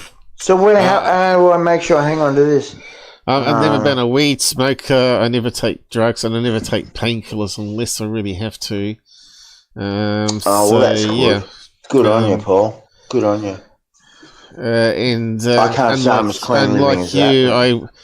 I looked at these strange things that happened in the past, but I never forgotten these things that happened in the past. So that's why I've moved into more the computer field, scientific field, to try to analyze it all, figure it out in time. Yes.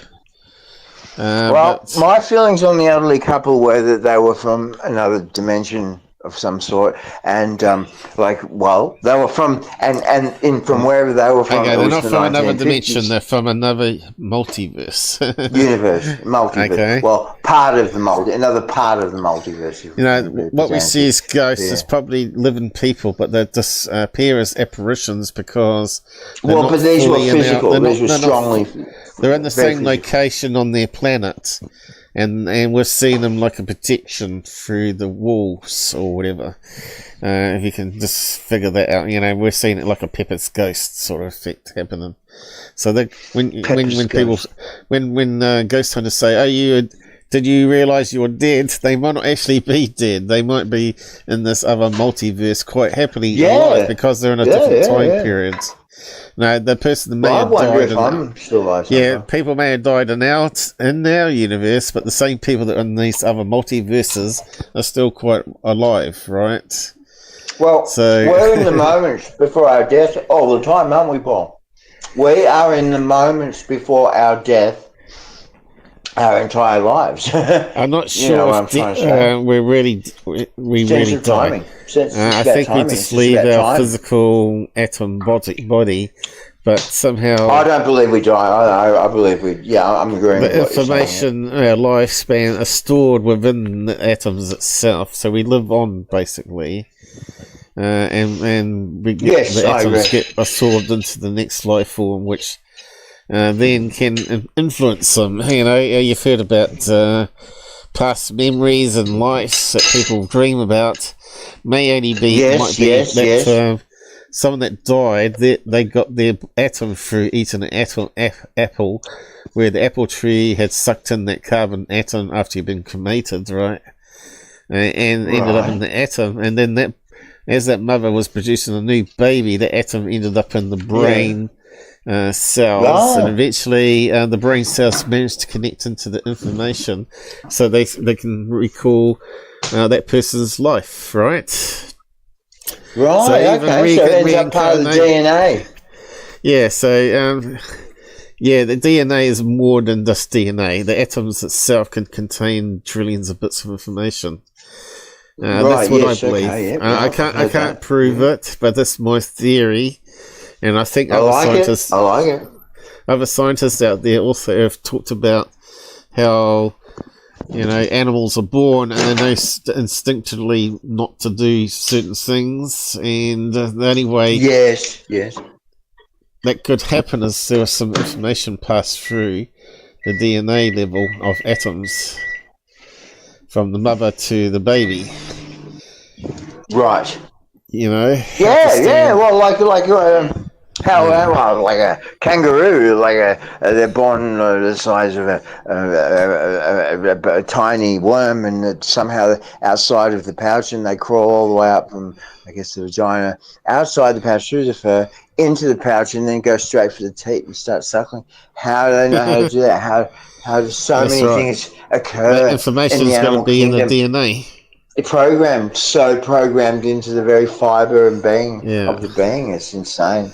So we live on through the atoms, where especially where the brain was and the information was stored there. So they get get cremated or end up in the soil being made into carbon atoms or whatever. The planet explodes, those atoms go out throughout the universe with that information in them, and they seed another planet. Same sort of thing's going to happen. The universe is a bit more stranger than we realise, and because we can't actually look inside atoms and know how it all works yet, we might be able to at some stage. We may be able to store information like we do on hard drives inside atoms, you know.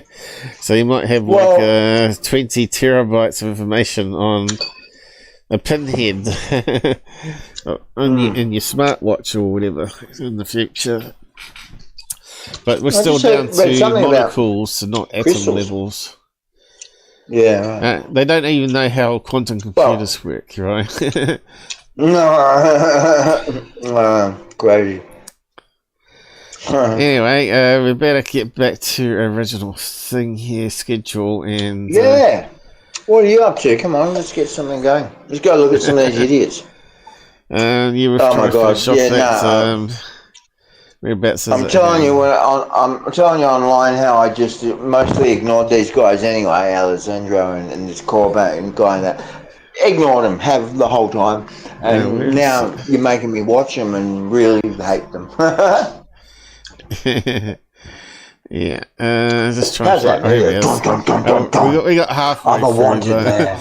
We got There's a target on my back because it's the balloons. The jellyfish, because I'm coming clean about the jellyfish. There's a target on my back. That will be entered into the congressional record today about Immaculate Constellation. Congress just lied to the American public. It is immeasurably dangerous that they lied about this.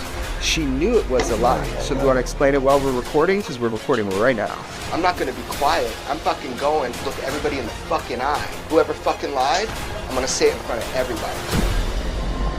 Ooh, man. Anyway, you can go and watch. He's going to point out everybody who's nobody with nothing of substance behind it. He's going to point all that out. It may turn out to be a Black Ops program, right? Nothing to do with aliens whatsoever. You know, we just don't know yet. Well, it may be just a disinformation that was set up, and they didn't want to bring it to light to try and trick Russians or whatever. To begin a false flag operation.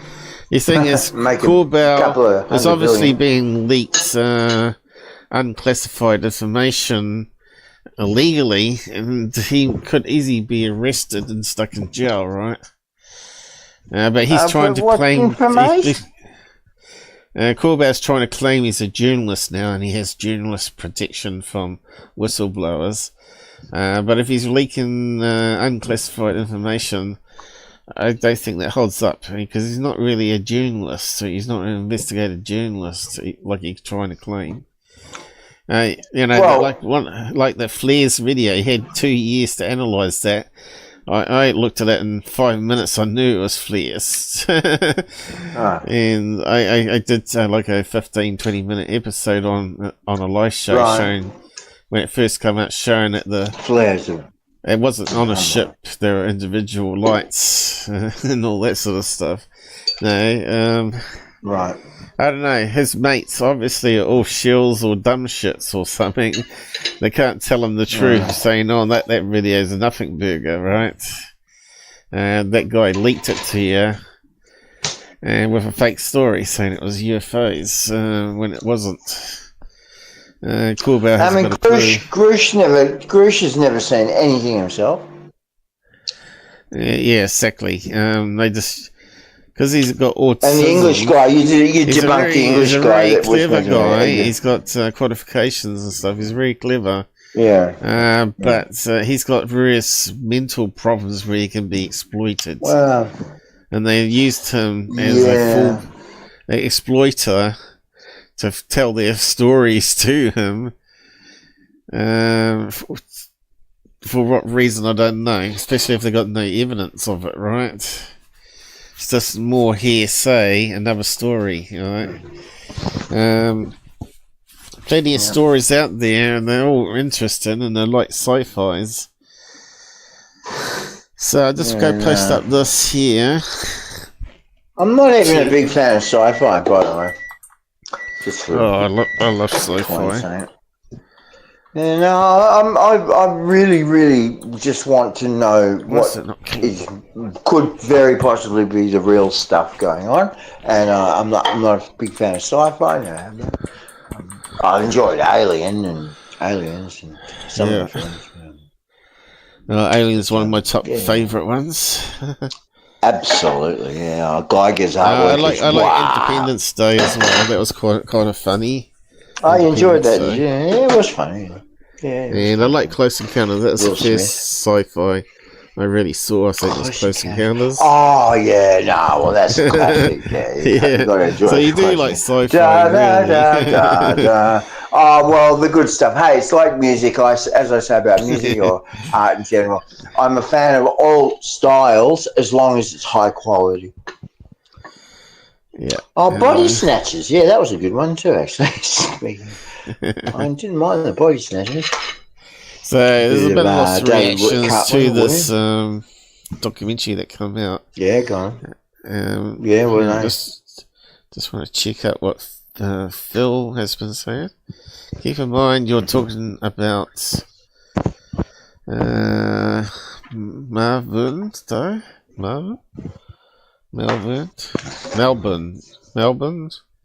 Not sure what you mean there. Yeah, set response characters. You can't debate with.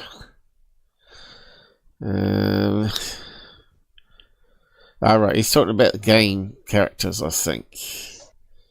Oh yeah, that thing I was talking about. Yeah, there was some woman I caught an upload. She does, and she gets into that. These characters exist in our reality, in real life, not in gaming or on video screens, and they're like what I saw. They're not here. They're not in this reality, but they're there physically.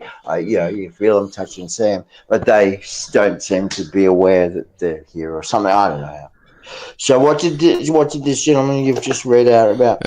So we got Black Vault having his opinion on this documentary, and he's saying cringe and embarrassing as a understatement for what this is. The topic was done zero favors. It is beyond me how people just think this is the right path for anyone to take.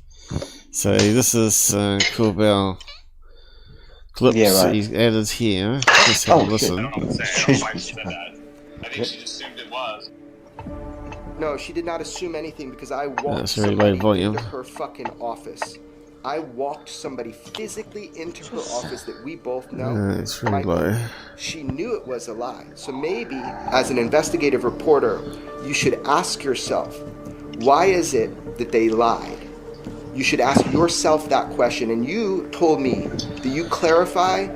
Okay, so I think there he's bitching that he handed the Immaculate Constellation stuff to that lady, and she didn't acknowledge it was from Corbell when she handed it to the next level up. And the next one. She didn't acknowledge it was from Corbell. It's all about Corbell. What? Strange stuff happening here. There's a video. So I updated my video drivers. So thank you, Mr. Schellenberger, for this information. We are all reading. Yeah, a little bit. Yeah. A bit of flickering going on. Only seems to happen on X though. In real time now. 12 pages about this unacknowledged special access program that your government says does not exist. What went through my head when I heard that? About 1,000 things. I was surprised that they thought they could lie without consequence. Who lied? Representative Nancy Mace, Yeah. maybe about 50 congressional staffers, they all lied. Committee staff asked me to go ahead and I will do it, enter into the congressional record this 12-page document that Michael Schellenberger brought today that describes the Immaculate Constellation government program. I submitted those 12 pages. Michael Schellenberger did not. It is immeasurably dangerous that they lied about this. And it's not for the reasons you think. There's something weird going there on the video. I'll post the link to it anyway. Right. Well, it's clear enough. We're all good out here, Paul. There's always sort of, clearly what's going on. You know, Windows updates keeps making up stuff and always trying to fix it. But now it looks like it's fixed, messed around with the GPU or whatever it is. Interesting you mention it. Right. Issue there. Yeah, I just updated a bunch of updates on my phone for the first time. Like there's 4 different bloody operating system updates, and yeah, things are just out of whack now. Like, anyway, whatever. So basically, Corbell bitching. He didn't get recognition. He's just bitching, yeah. Oh, Bob. You know, how famous are these guys? No, I mean, seriously, you're the one who's enlightened me to how much damn filthy lucre. I mean, it is filthy money based on lies. Yeah. I'm talking about Tyler. No, you're talking about millions of dollars potentially these guys can make. Oh, he's pretty rich now, I'd say. But apparently his parents are millionaire realtors, property managers and all that sort of stuff. Tyler's? Cool when his father died, if he... Oh, right. Oh, okay. Now, Tyler's father wasn't actually his father. You know that, don't you? When he said his father... His adopted or stepfather. It's not his stepfather. That was his granddad. That was his granddad. Oh, right. So what, it was just all a ruse, an excuse to take a break and... People said, hang on, that guy's too old to be your father. And he said, yeah, my dad's in prison. This is my granddad. Oh, my God. There's a lot of stuff people don't know about Tyler. What's he in prison for, do we know? No. Hey, look, you can't blame the kid. You can't blame the kid for. Yeah, I don't think that was relevant to him shilling. No, that's right. It could be part of his role model, right? That he has no guilt in taking money from people with deception. So what was the story about the grandfather then? Well, hang on. The story was his father, not his grandfather. And his father was very heavily involved in the military and some sort of, shady sort of operations and things. Well, the grandfather probably would have been, because that would have been World War II. And then you got Korean, and you got Korean and Vietnam in there as well. But he was claiming it was his father, as you just agreed. Yeah, you can't believe much what comes out his mouth, I'm afraid. No. I love that. I love that thing. I loved your his take on the whispering and walking around the streets.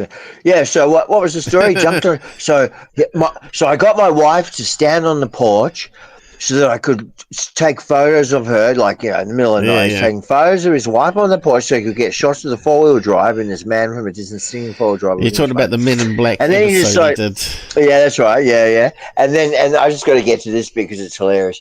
And then so he decides to get on his motorcycle and just ride somewhere to the shop or something. And as he does, he warms up the motorcycle, and as he takes off, his wife later reports that a man, second man, sprinted down the street, past the window of the house, and jumped into the 4-wheel drive as it raced off at speed after him. Oh, my God. I haven't confirmed that. Someone told me the people in the car were actually Tyler's mates. And they were there to act the scene out so they could make a little video clip of it. Yeah. Well, the other one, actually, while we're on the topic, because JLW is a guy that I kind of was a bit fond of. I like the way he uploaded things like a kind of guy from a drop-in centre, like, a church. Okay, drop-in centre. People what you mean there. He's talking about the Watson, John Leonard Watson. Leonard Watson. John Leonard Watson. In his backyard, he set up he made his own telescope up. They could zoom right up into the atmosphere.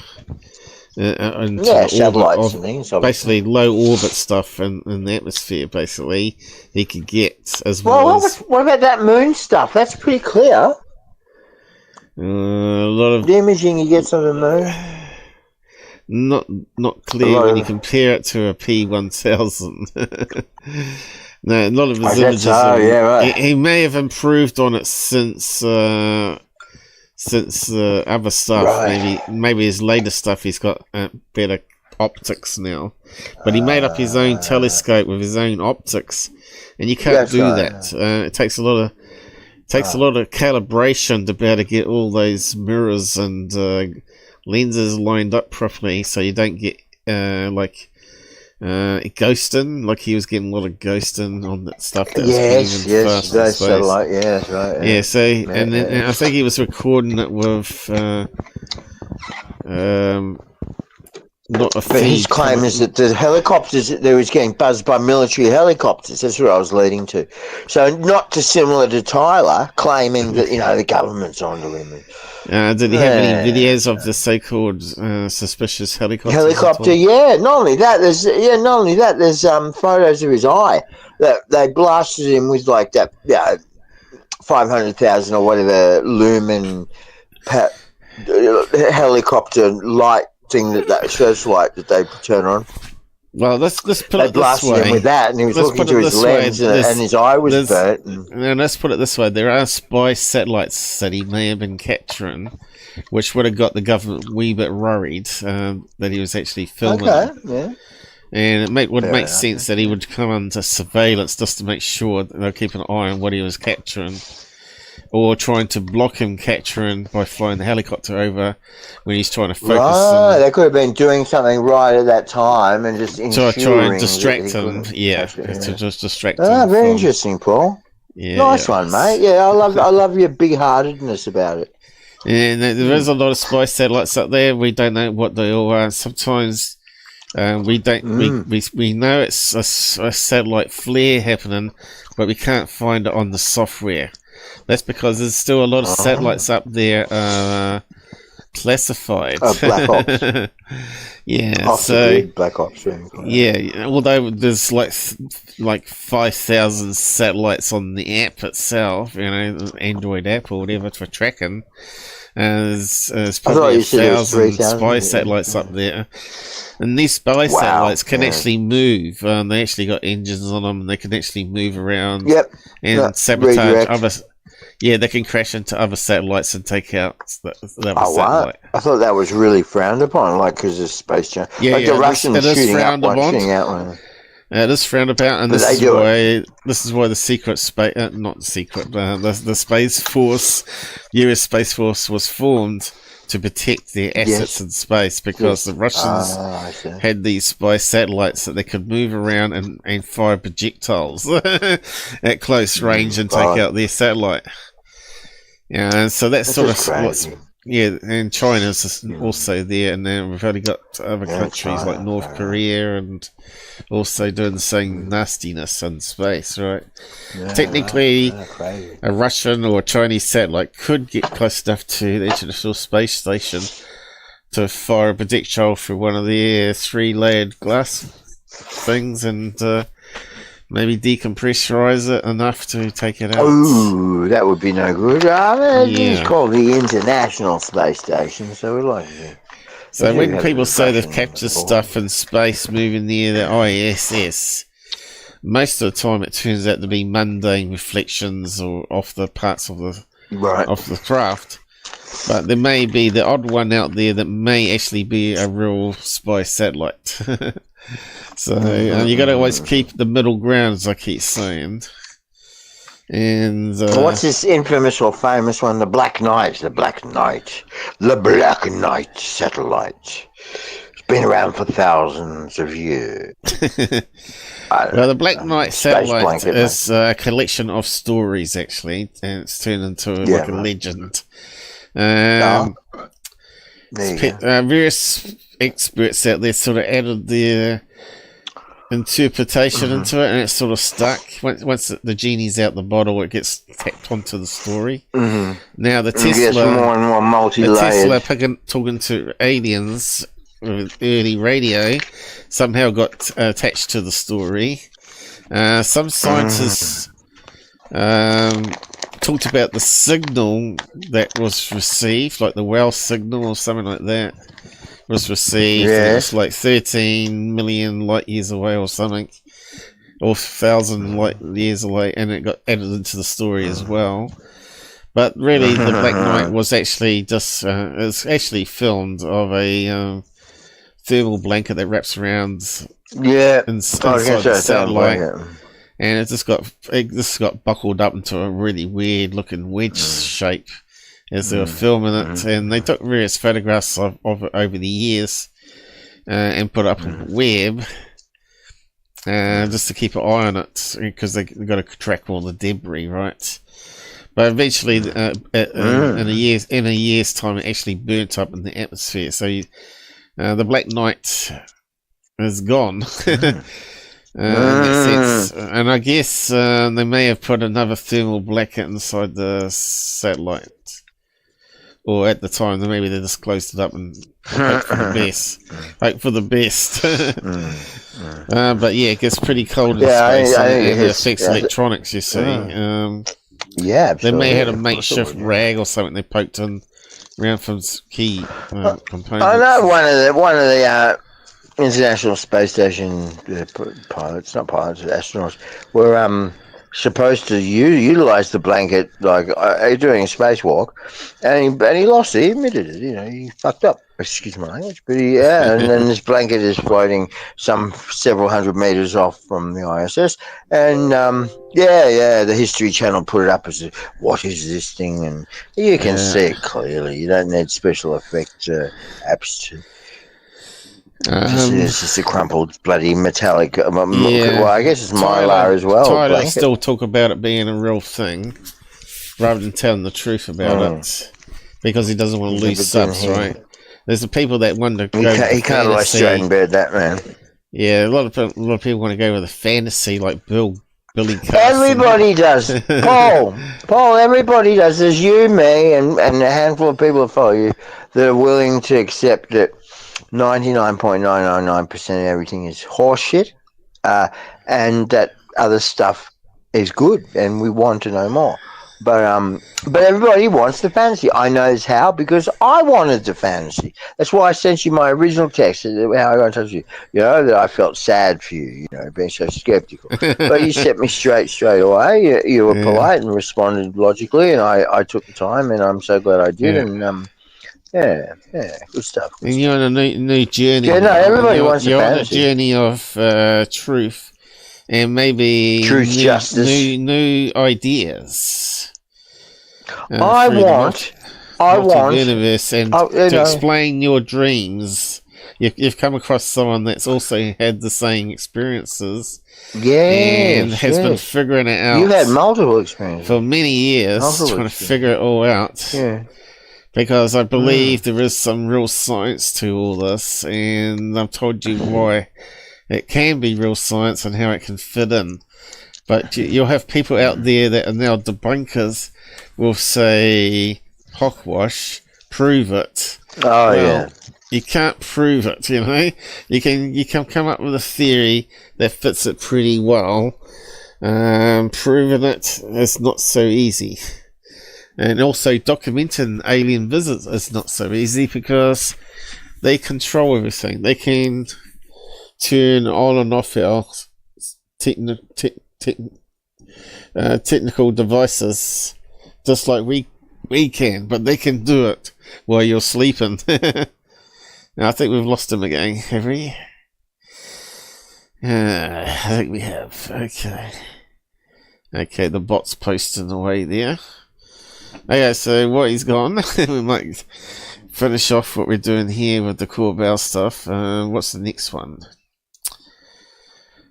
Never heard of it.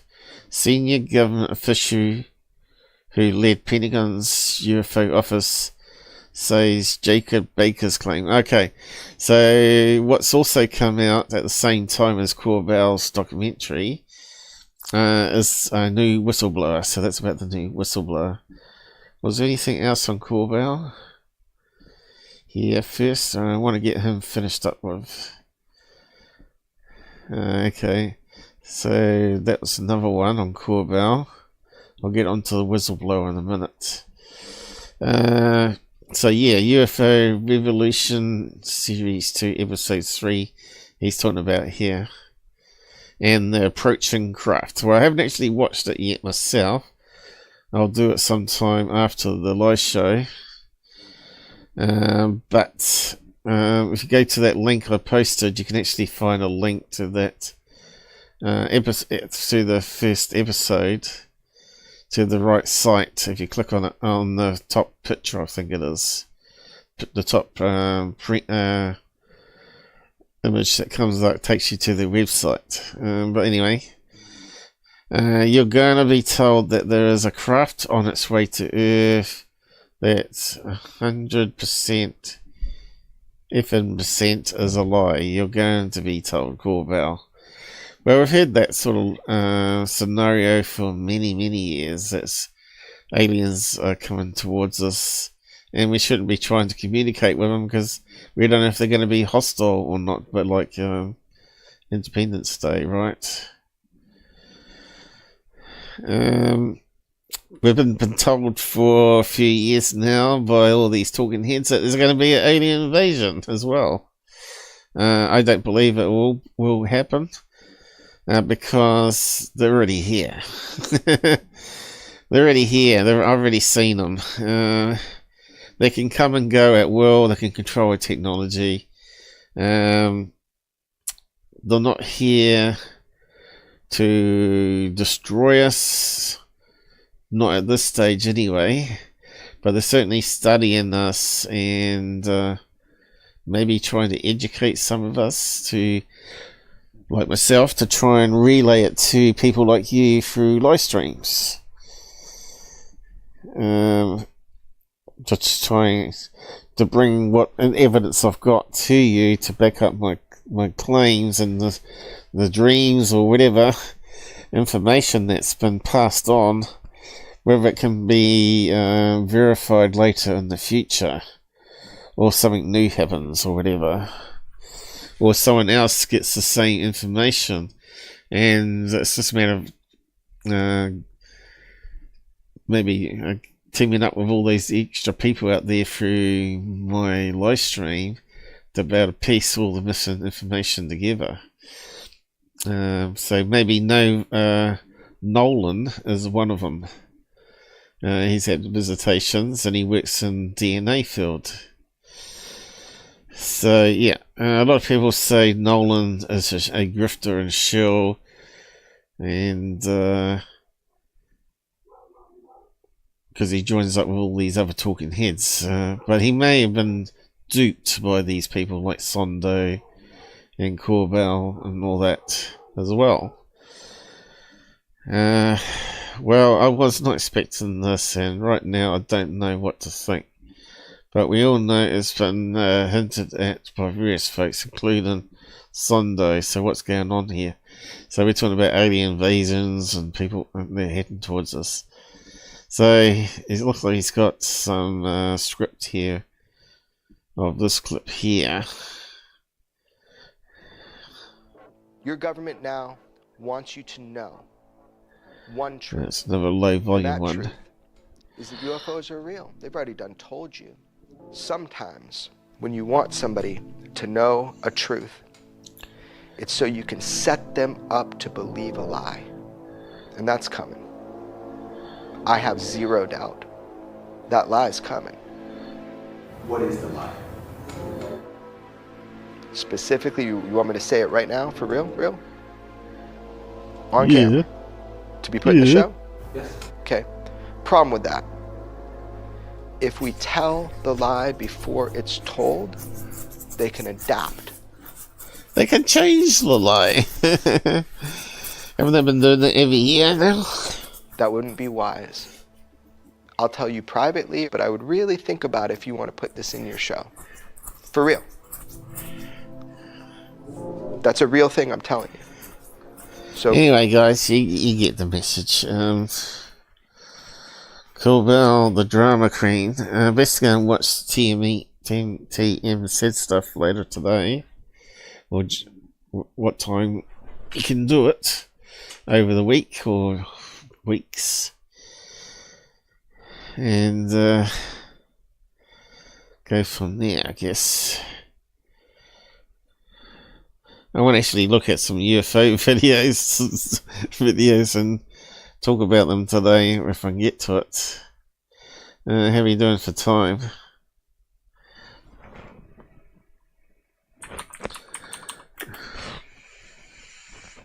So another Corbell one. Just posted up there.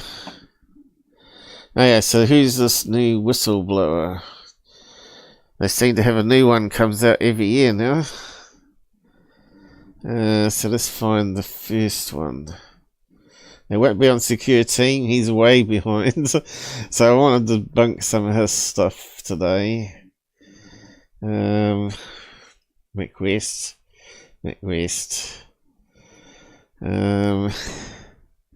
Green Street. Okay, so I think there's a picture of this new whistleblower down here. He looks kind of reminds me of David Grush. Looks like he's got some sort of mental issue there. Way he's staring and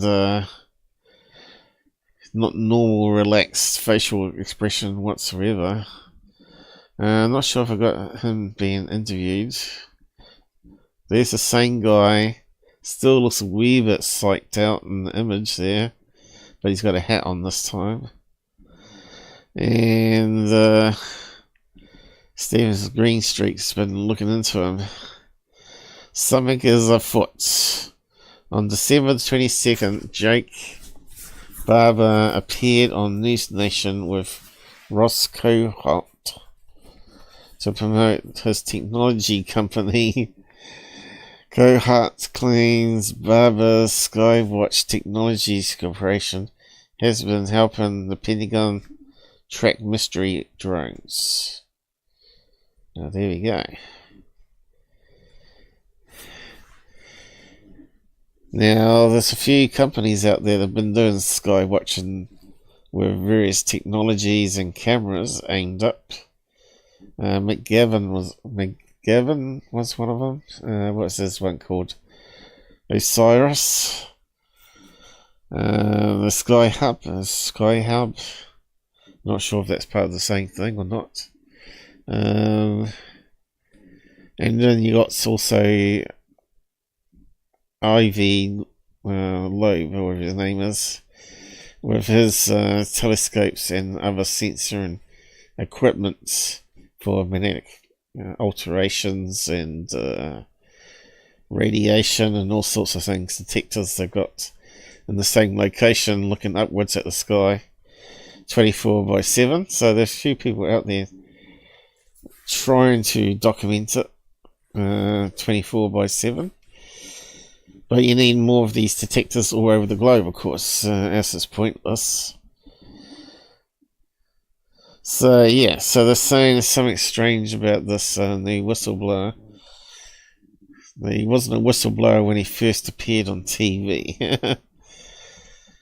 So here, what they saying about him? Never heard of it. Who led Pentagon's UFO office says Jacob Barber's claimed egg-shaped alien craft not part of a top-secret UFO files. So this whistleblower is talking about a story that's not even classified. So could it be something mundane, like a Russian egg-shaped probe that crashed down? Or some sort of high-altitude balloon, or whatever. Barber, that's not classified. Maybe it was just some third-party research project, maybe. And they were sent out. He was sent out there to collect the debris Barber claims to News Nation Ross Coulthart, who often promotes fake, false UFO stories, that ranking members of the Pentagon's UAP task force confirmed the egg-shaped object he saw was non-human intelligence, which could just mean that it's AI, right? Doesn't have to actually be alien. They got alien in brackets here, but it could also mean logical brain, bio brain, AI controlled craft. Could be something that people are mucking around with in military, right? They want combat planes to respond like normal pilots, rather than something that uses sensors and then shoots. They want something to make decisions, I guess, in the cockpit. UAP Task Force closed in 2022 was succeeded by the All-Domain Anomaly Resolution Office, Arrow. So we all know that now. Sean Kirkpatrick, he left. When I asked Kirkpatrick if he ever heard about Barber's egg-shaped craft and if members of the UAP task force had indeed determined the craft he saw was alien, he responded, never heard of it. It certainly wasn't part of the UAP task force files transferred to Arrow. I can guess who the ranking members are. Regarding the final sentence, Jay Stratton was the first director of UAP Task Force and a close friend of Travis Taylor. Okay. And it goes on and on a bit here. So he's got various links to News Nations. So I post that so you can actually have a listen to the thing. I don't think it's a video, is it? No, you have to click on one of the other links. I don't really like playing the videos in X anymore because it goes funny. But I'll post a link to it. And there he's talking about. Well, it was. I'll have a quick look anyway. I'll see if I can play a video. Egg. I'll just call it egg. Easy to type then. Yeah, let's see if we can find the interview. News Nation, I guess it'll be. That one there. So let's give it a try. If no one's coming on the side to chat, I guess he had a technical issue. He might be too tired now anyway. I'll just close it down. And stop streaming, get some CPU back. Here we go. Get a bit more speed back. Okay, we got a video here. Might be better to find a clip that's not copyrighted. Hello.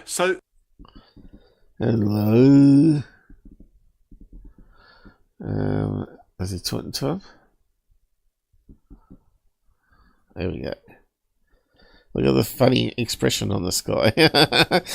You can't tell me that looks like an innocent, believable guy.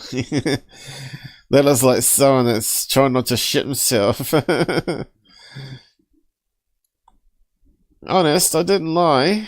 200-foot long line, so I got within 150 feet. Looks like he's put super glue on his forehead and he can't move. Of this object. What did you see? I saw an egg. A white egg. Was there any... Okay, he just moved his eyes then to the left, which means that he was telling the truth, which is kind of interesting. So he believes what he saw. Okay. Visible propulsion system on it? No, not what we would know. There's... Okay, so he looked left here, which means he's telling the truth. No engine, there was no thermal signature. I was operating at night when I finally came in to pick it up, so I'm working under night. Okay, so Ross is off slight angle here. So he kind of looks like he might be looking right, but he's not. Night vision goggles at the time. Okay, so he looked down for internal dialogue, then he looked up, and then he looked left. And it was quite clear. I flipped him up, flipped him down, and looked at it a couple of different ways. So I believe he's telling the truth here by his body language, although that is a funny look there. How did you know that that egg-shaped object was non-human in origin? Well, visually, after seeing all kinds of things in my past, it was clearly something that was ridiculously looking. It's inconsistent with anything I'd ever seen before. So it doesn't necessarily mean he's seen alien bodies, but he's seen some sort of crash craft, which could easily be some space debris, right? I can also tell you that the reaction by my team, we all knew we were dealing with something extraordinary. And at no stage were you ever subsequently told that the craft was of non-human origin? I will tell you that during this process, over the last couple of years, it's been confirmed to me by ranking members of the UAP task force that what we were working with that night was in fact NHI, and it was not a unique experience. So I think he's telling the truth there, guys. Now that's my first initial assumption there. There's nothing abnormal that it could be alien technology, though. Non-human technology could just mean artificial intelligence. Whether it's from another planet, where it's like a probe, it's possible. But yeah, we'll see what develops of this story anyway, huh? Anyway, you got the link here to that on the other post I just posted. Go and check it out. This one here that I posted earlier. And that's if we don't get copyright claim and we lose the side comments. Rumble deletes the comments anyway, unfortunately, and that's one thing I don't like about Rumble.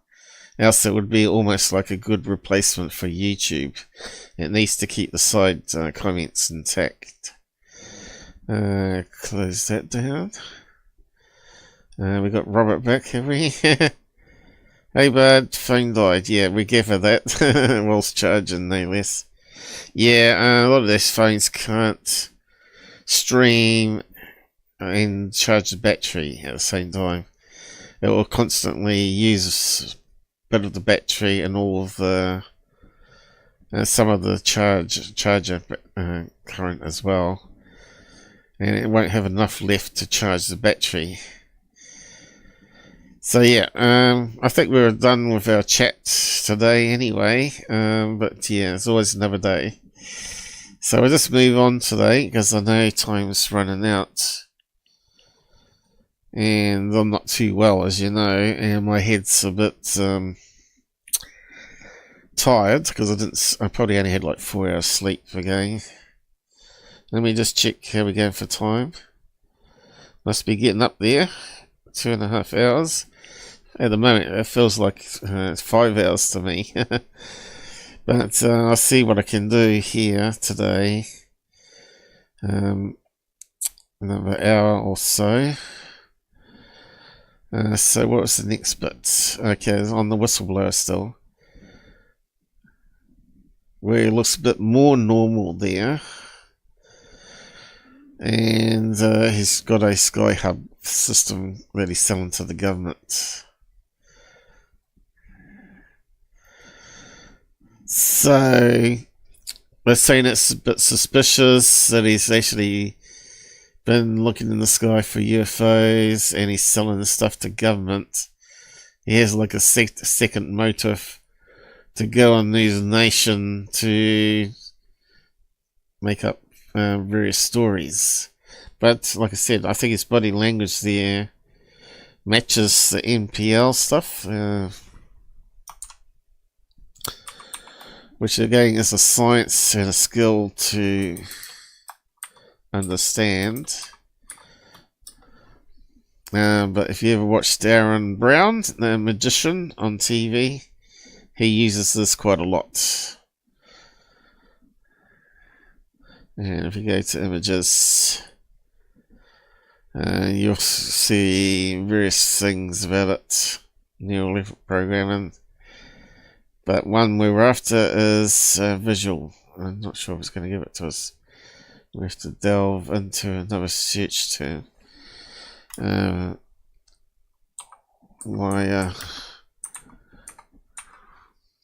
Visual. And you get this chart here. So we got this character from House MD, I think it is. It's not going to make it bigger for us, but we'll do it this way.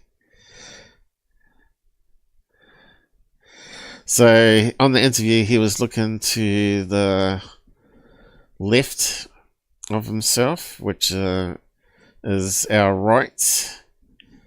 So he wasn't looking anywhere over here or upwards. He was looking more over this way.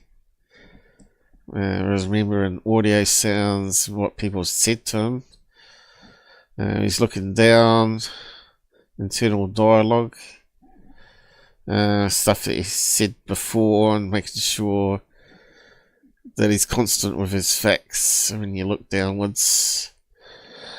I think there was a quick look upwards where he's trying to remember data or visual clues. But yeah, all that is actual science, I mean. And you can apply it to people like Secureteam when he's been on camera saying that he was drugged by men in black. You can see that his eyes are moving deceptively and he's making up a story. Anyway, we'll get back to him in a minute. Okay, so another show that came out over January, I think it was, what's it called now? It was called Expedition Files.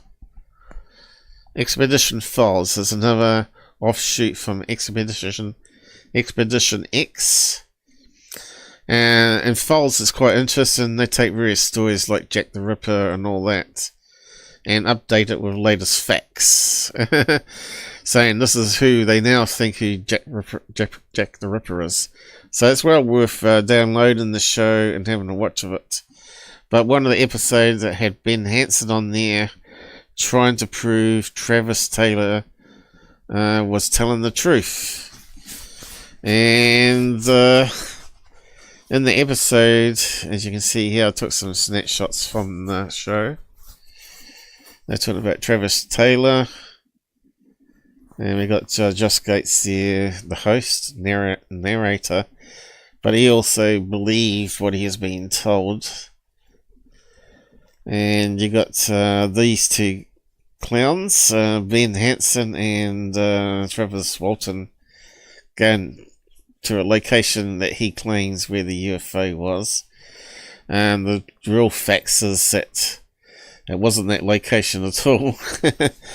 But another location through another dirt road that they come back on because it was late, and they took a different path to what they normally come home on, and then saw the UFO. So this location will be faked, a fake location that they use for their hoax that they pulled off. Because they were behind on their wood contract and they weren't going to get the bonuses, and the job was running out, and they're seeing if they could make some thousands of dollars by selling the story to newspapers and whatnot. That's the guts of it, really. So only Travis and Roger, the driver of the truck, knew about the hoax. The guys that were in the back of the truck didn't know anything about it. That's why they passed the lie detectors. And that's why I think Roger's got unconfirmed results, and Travis got a few failed results, but you don't hear about those. Because he was redone again later by a newspaper that he failed the same test that the police officer gave it to him. But it turns out that if you smoke weed and take a certain cough mixture, it relaxes part of the stuff that he used to detect lying, and you can actually sometimes get a good pass on it. So you can't trust lie detectors anyway. But anyway, they talked about the trees in the area having these abnormal ring growths, and they were thicker one side where the UFO was, blah blah blah. Now, when I looked into the story and looked into all those details, even years ago, I said the rings are misleading because the forestry industry have this like liquid fertilizer that they spray on struggling trees or where there might be lacking stuff in the soil, and they may have just dumped a load of the stuff around a whole patch of trees, hoping that it was going to burst their rings with a sudden upshoot and growth, and come back years later and use it as evidence, right?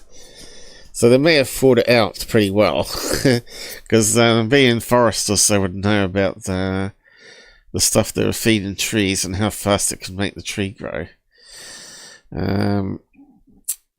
So you can see that looks like this is 1 year of growth. These are what past years were like. There's other factors that alter the tree growth rings. Radiation, of course. Natural radiation in the environment can affect the shape of it and all that sort of stuff as well.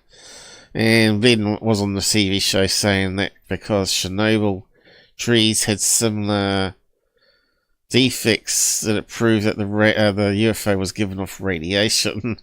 Now, I don't think any UFO would want to give off radiation and harm any of the people outside.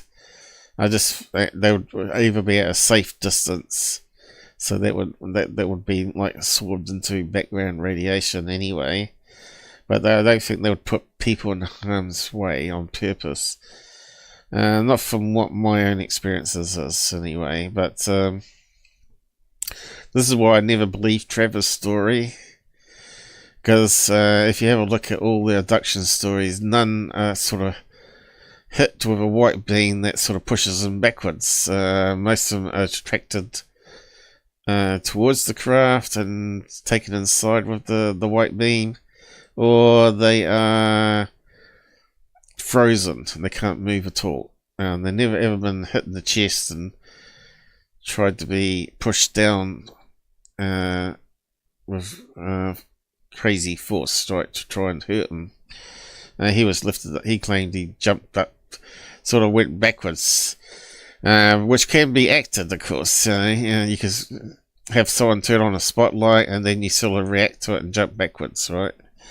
This is what this new story of Travis Walton was meant to be about. That in the new area where they went down this dirt road, they could see this. Some thought it was a deer stand. One person in the back of the car said he thought it was this deer stand with a spotlight. Turned out to be there was actually a fire monitoring station on stilts there that had a spotlight. None of them knew about it apart from Rogers and Travis. So they thought they'd get away with it. So Travis play acted, jumping backwards and on the ground. They all jumped in the car and took off and left him behind, which is a strange thing to do. But someone must have said, "Get in the car quick." It probably was Rogers, right? Get in the car quick, jumped in the car and took off, and waited a certain minutes before turning around and going back and having a look. Meantime, Travis goes up to the fire tower and decides to sleep inside there with a mate that turned on the spotlight for the night and then searched for him for 5 days. But I got a feeling that he wasn't there in the tower. But they would have been searching in the wrong area, right? The other guys would have been making sure of that, I'd say. But anyway, because the guys were sleepy in the back of the truck, right? It was a long day, and they'd never been late before, and they probably didn't realise they went down to another direction because they had their eyes closed or whatever. But anyway, I think that's the real story, and Rogers also come out and said that it was all faked, and later changed his mind and took it back. I don't think you can normally take back anything like that. Now, Ben Hansen's got his hand in the pocket, right? What's happened there?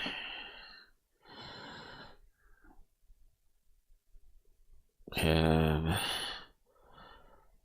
was meant to close that down. Hang on. Now, Ben Hansen does every year tours to Travis Walton Forest with a whole heap of paying customers. So he makes money from it. He does all these tours. He also did the documentary on Travis. So he's got vested interest to try and prove that he wasn't a FBI agent that was sort of duped into the Travis Walton story, right? But unfortunately he was. And now he's got a bias to try and prove the rings were done by UFO. But on the show they don't actually have any other scientists or skeptic on there to debate the claims. Now, fertilizer seems like the most obvious one, right? Anyway, so I had to write that post there about it, and I did a link to various people who pay no attention to me, but I CC'd Ben Hansen himself, and Green Street, and Joss Gates, and of course none of them reply, and only 11 people looked at it. This is why these people never learn, and they always believe in a story as being true, because they listen to the wrong people.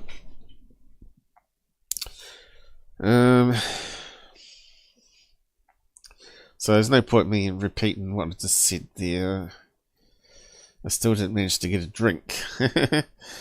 But I might need to go to the toilet and get a drink and resume with the other UFO stuff here.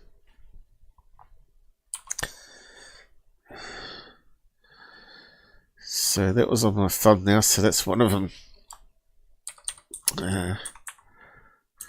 Travis trees.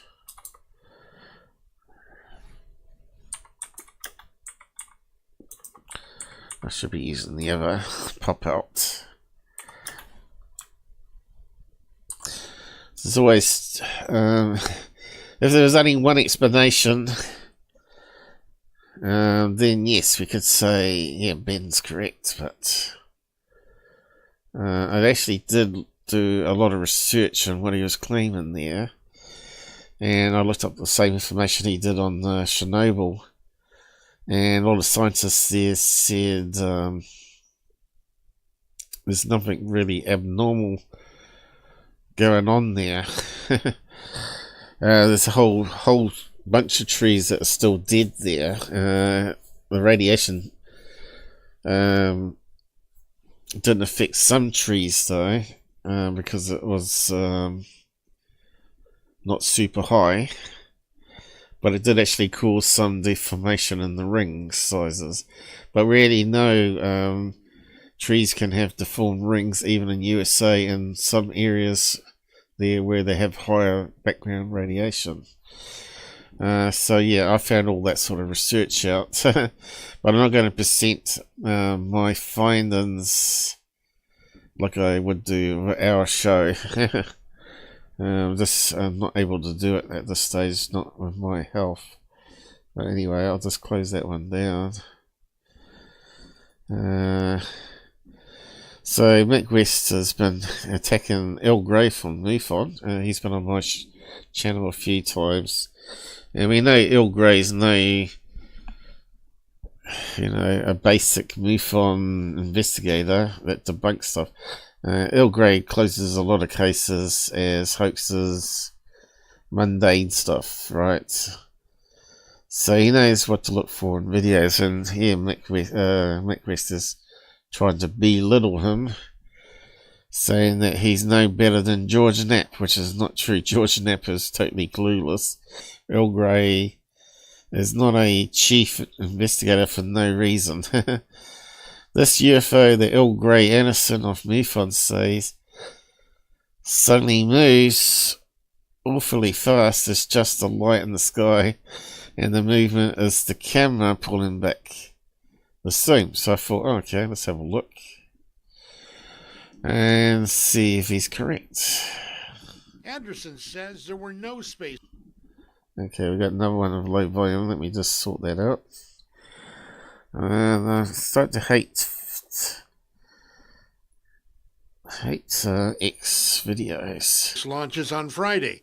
He adds that no unusual stars or planets could be seen either.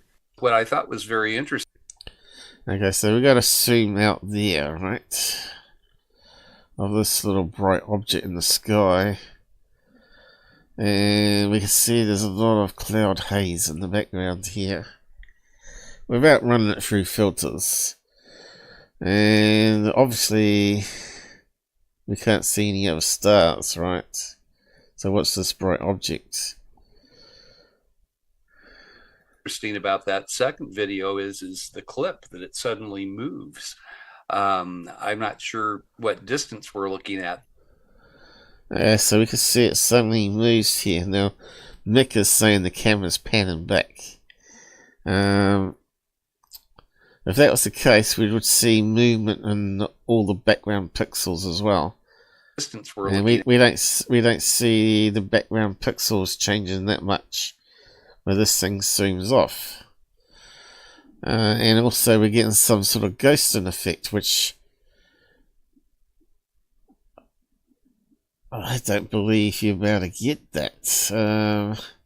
If you were panning back, I don't think I've seen where you get a ghosting effect happening with someone panning back on a video.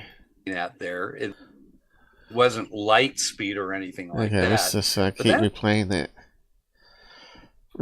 that clip again. So I think Mick West is wrong. I'm not sure. Again, he's not always right. For what distance we're looking. See that here? You get the ghosting that happens on something that moves very fast on CMOS cameras. Now we've seen this effect happen with Corbell's videos, where we get a contrail, but also we get what we call ghosting of the original image. And that looks like it's going through the same shutter frame to get to the ghosting. It has to be on the same CMOS capture, because it's doing a scan left to right, and that moves really quickly. It's catching multiple images of leftover images of the object as it's passed through moments before. So it looks like it is moving really, really fast. Now, if the camera was panning back out, I would expect ghosting to maybe go the other direction. Let's see. Am I wrong or right there? And we're zooming out. So that object's going to be moving. Oh, I might be wrong. Might be wrong on that. Maybe it still can occur. But anyway, looking at the pixels in the background for reference points when it moves. So we'll just go up here again. Zoomed in. What distance we're looking at there. Now I don't see any of the main pixels here in the background. Only lasts for a few milliseconds, right? Out there. When it goes really bright for some reason, I'm not sure why. Out there. It was. But I think he pans back then after it's zoomed and stopped again. It wasn't light speed or anything like that, but that is awfully fast. You got an interesting capture there. Somebody saw what I would technically call a UFO. Anderson says there were no I think there space might have been launches some sort of video editing there. So I could see how people could be mistaken if you were quick to debunk something. Stars or planets could be seen either. What I thought was very interesting about that. So you see the camera pan back there, but I didn't see the object move. Very interesting about that second video is the clip that it suddenly moves. I'm not sure what distance we're looking. So we don't see that happening in the far away shot, do we? I think they must have assumed in the editor that it suddenly moves. I think it doesn't move. It's really quick, isn't it? Let's see if we can see it go. Oh yeah, see it moved very quickly there, and then the rest of the camera pans I'm back. not sure. Let me just see if we can see it. I'm not sure. Yeah, it happens really quickly. We gotta go back a fair bit, folks. Seen either. What I thought was very interesting about that and the rest of the second video is the clip that it suddenly moves. I'm not sure what distance we're looking at. So that's a fast movement there. So we've got to look at this level here. On Friday, he adds that no unusual stars or planets could be seen either. What I thought was very interesting about that second video is the clip that it suddenly moves. I'm not sure. Yeah, I don't see it moving there, but maybe it is. About that second video is the clip that it suddenly moves. I'm not sure what distance we're looking at there. So to me, it looks like it's not moving with the camera movement. Not at that stage. It wasn't light speed or anything like that, but that is awfully fast. You got an interesting capture there. Somebody saw what I would. But what is it? Aliens? Maybe.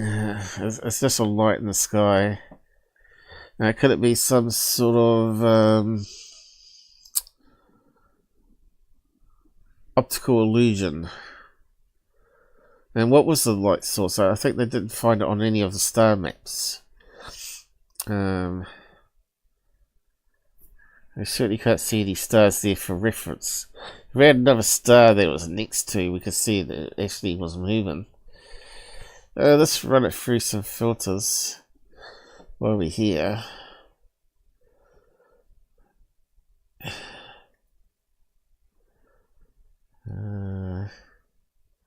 Wasn't that we're after? I suppose it's all going to stuff up now.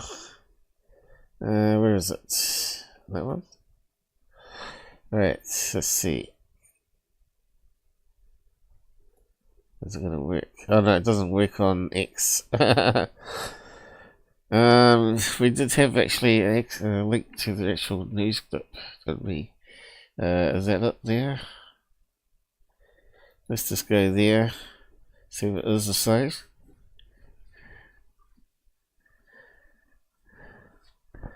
UFO scene, I don't know if that's the right one. Been some strange sightings over Fresno the past few days. One is a confirmed unidentified flying object caught on camera that the Mutual UFO Network called an interesting find. Fox 26 reporter Rich Rodriguez shows us the UFO and another sighting that had the flight tower and pilots talking Tuesday afternoon. Friday morning while you were sleeping, our Fox 26 tower camera caught this light in the sky just after 4 a.m. As our camera pulls back, the light appears to be over downtown Fresno. Okay, so but did it move before the pullback? I think it did. I'm not sure if we can see it on this video any better. We sent video links to Earl Grey Anderson with the Mutual UFO Network. Where you see that object move at the clip that it moved. moves, and then it's hovering again. That's very. That's what it looks like, doesn't it? It moves and then for a short distance. It appears to be over downtown Fresno. We sent video links to Earl Grey Anderson with the Mutual UFO Network, where you see that object move at the clip. So when they zoom out there of the camera, straight after. What's going on?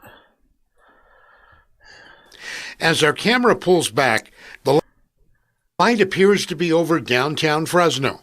We sent video links to Earl Grey Anderson with the Mutual UFO Network, where you see that object move at the.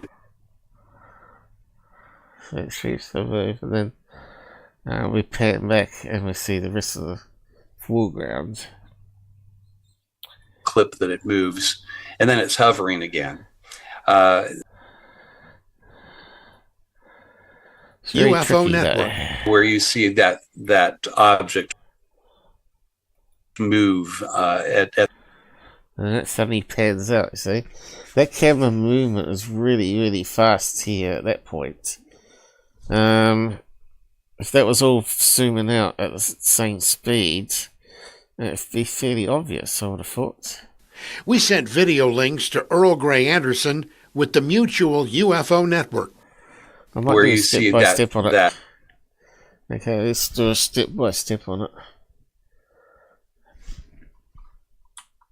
There it goes. Now, have we seen any movement in the clouds?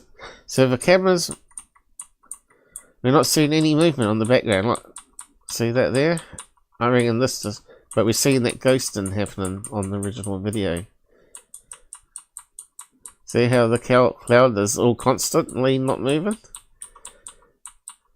And as soon as it gets there, then the camera pans back. Because the clouds are changing. At a very fast speed too.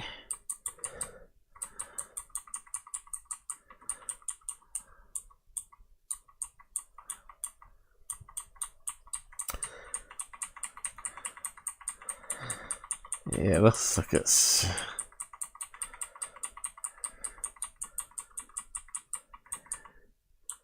I don't know how you can say that's the camera moving. But it's not, the whole the background is static until about there. I think it's starting to move now. Or maybe not. It's quite a few frames, so it looks like this cloud here is not moving.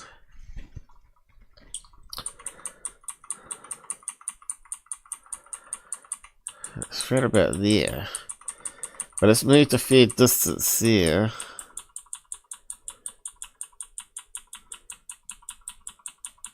And then the camera pans back from that point onwards. Looks like it stops there, and then the camera pans back. Now, wouldn't you be zooming into that? If you were interested in that, you wouldn't be zooming out again, would you?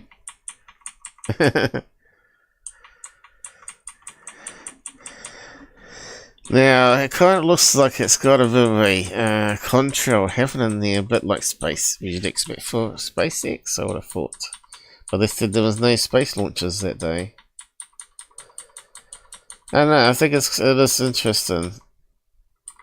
You can see how the cloud here moves up and down, which is when the camera's panning back. Alright, I'll go forward again. Oh, it didn't like me doing that. Where you see that. Okay, let's step it there. No. It's not going to let me do it now. Anyway, it doesn't matter. Object move. Yeah, the camera started moving about then. At the... And zooms out, yep. I think it moves before the camera pans. Anyway, let's just clip keep that it watching moves, and then it's hovering again. That's very interesting, and no, we don't get a whole lot of those. That one I would probably actually give an unknown classification to, which is a UFO. Anderson says there were no space launches on Friday. He adds that no unusual stars or planets could be seen either. What I thought was very interesting about that second video is the clip that it suddenly moves.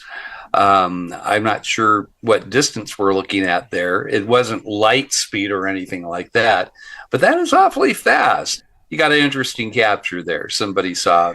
So that could be one of these drones that people have been seeing, right? That kind of makes sense. And drones would be moving that fast and then stop again.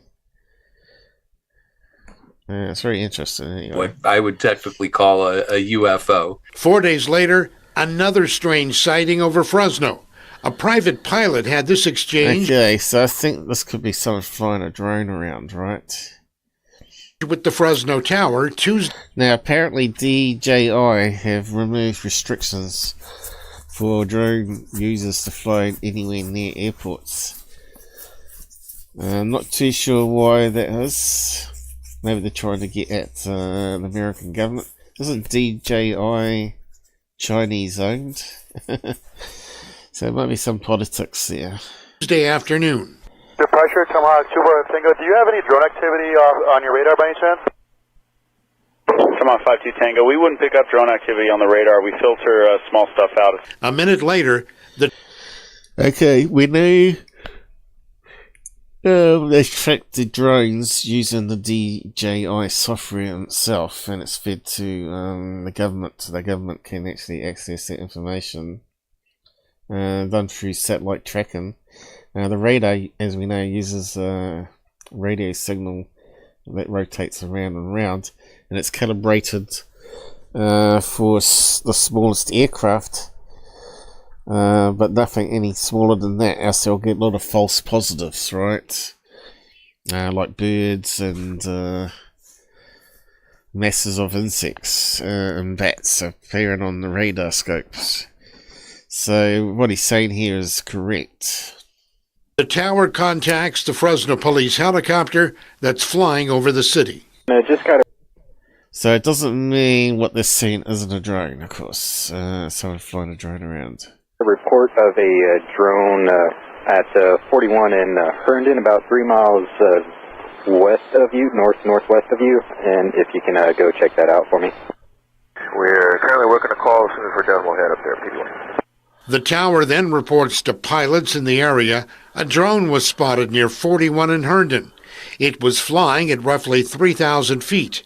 A second pilot called in to report the object was following him at 3,500 feet.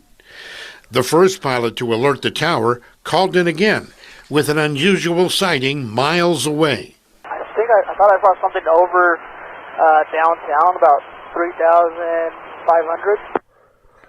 That's pretty you saw low. something over downtown at 3,500? Correct. It was like a white object. 59 Tango. How long ago was this?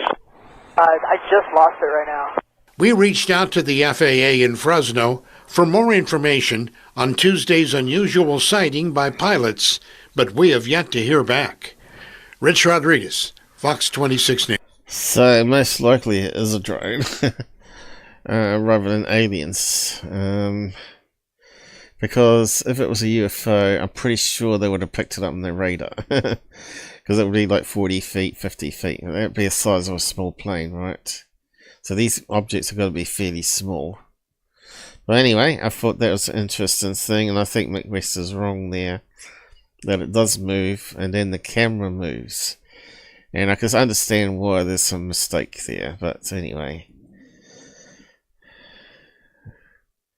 We're now finished with that one.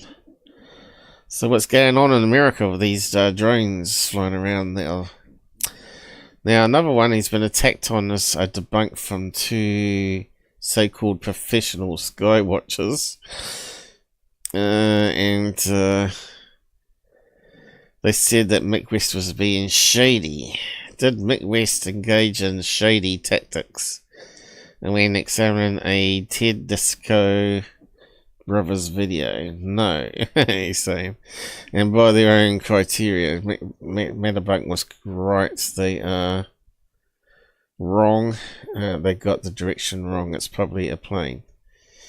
Although I do agree with what Mick was saying here, that they could have been mistaken themselves and are too proud to accept it. Or maybe they're saying that there was 2 car parks and Mick West was measuring it from the wrong car park, but he shows he's not on his video program on the video here.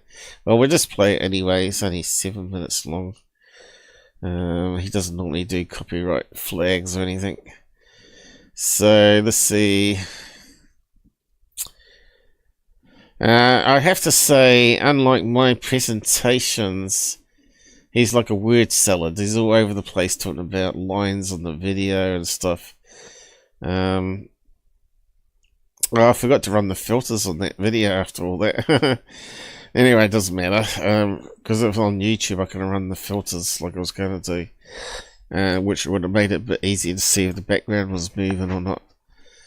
But anyway, we'll just play his video. Hello everyone. So yesterday I saw this tweet from Matt Ford, the Got Trouble Show, and he says, like, join us in our live chat where the Tedesco brothers expose the shady tactics of Mick West and Metabunk's cult followings. The Tedesco brothers absolutely destroy Mick's debunk. Mick is no UAP expert and he's no scientist, he's a disinformation expert. So that sounded kind of interesting. So I watched a bit of the video today, and basically this is what it boils down to. Am I understanding you correctly that the angle, the lat long data that Mick West was trying to use would have supported his argument? Yes. Right. Yes. So Mick West is using false data to support his argument, whereas had he used the correct data, it would have supported your argument. Right. So that's kind of interesting, really. They are saying that they think that I got it wrong when I said that they got it wrong, and that if I was actually right, then it would support my argument and discredit their argument. So what are we actually talking about here? Well, this video is the one that's in question. It's a video of a light in the sky, and we see some clouds and stuff and some trees. We see some flashing there, possibly aircraft navigation lights. Now, it could be a plane or it could be a drone, as we saw in the last video. And the pilot's seen they're seeing these same bright lights. Is that the right height to be a plane? Coming into land or to take off? I don't know if we got any other clear image of it. It kind of looks like the clouds splitting the light all different directions there, so we can't really tell any physical shape to it, but it doesn't actually look like a solid circular orb, does it? It kind of looks like it might have various components to it. So let's just keep watching it. So it could be a drone, it could be a plane at this stage. UFO you can put on the list as well. Let's see which one comes out the best option. And we see like the kind of a light spot in the clouds up here, and we see this an object illuminating clouds, which means it's going up on an angle, and it's got spotlights on it. And UFOs don't have spotlights, right? Here we go. They don't have spotlights like that. Unless they've got a beam of light, which would probably show a beam of light with the high intensity that they have, like Travis Walton claimed to have. We would see a beam of light there. So yeah, I'm sort of thinking that he might be right, that it might be a plane that's taken off with landed lights. This object approaching this spot in the cloud. That object doesn't move. It's gone. A little bit of repositioning the camera here, And then we see it gets closer and closer to the cloud layer. Then as this object gets to the cloud layer, it kind of disappears through the clouds, and they both kind of fade out. Yeah, okay, so the spotlight entered into the center of the spotlight. Location which you'd expect if an object was moving upwards on an angle towards the cloud cover. Now what this looks like fairly obviously is just a plane flying up. The landing lights, because it's just taken off from the airport, are illuminating the clouds. So you got this cloud layer, the plane flies up, it's illuminating these clouds, you see the landing lights of the plane, and then it flies through the clouds, and now it's behind the clouds. So video analysis side of it, I agree with Mick here, that's definitely a plane. But there's a slim majority that it could be a drone with a spotlight on it as well. So, and we can't exclude the drone completely. Anyway, clouds, and so you don't see it anymore. So that's what it looked like to me, and to pretty much everybody else who looked at it. They're claiming it's some kind of weird rotating alien craft or something. Yeah, I'm not seeing any rotation in that. Looks fairly constant. So the issue that they're talking about here, the heading and the angles, latitude, longitude, is where were they standing and what direction they're looking in. Now they posted what they thought it was. I asked John Tedesco where they were and location, direction, and they gave this location and they gave this direction 236 degrees, which is kind of towards the southwest. And that was kind of interesting because that would actually put them looking out over the ocean, and at that particular time, roughly, there weren't really any planes there that kind of matched that. So that kind of did, in fact, support their argument that it was something anomalous if that was direction was correct. The problem was it wasn't correct. We did just some very straightforward research. We looked at the video. We took some frames of the video and stitched them together so you could see the sky in the context, so we know what direction they're looking at. There's a bed. Okay, so this one video here where I said it was like a word salad, I got the wrong video.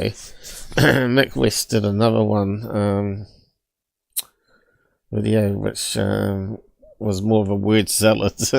This one is a bit better than this other video that I was looking at. Bench here, we see some lines on the concrete. There's another parking lot over here. So we got a bench, yes. Looks like we got another concrete slab being lit up by a car headlight. That looks like correct. There might be a person being illuminated there. And this strange tree that looks like a crocodile. And there's the light in the sky. So yeah, you have got some visual placeholders that you could probably then use on Google Earth. Here with a car headlights, and here's just basically an area where some plants are and some sand. So we know where this is, and we were able to track this down fairly straightforwardly. And it turns out it was, we can just go into Google Earth. They were standing around here. This is the direction they're looking in. This is the bench. This is... Okay, I can't see his cursor. It's too small. He needs a big flashing one and zoom in like I do, right? So... is that car park there and a car park there? What have we got going on here?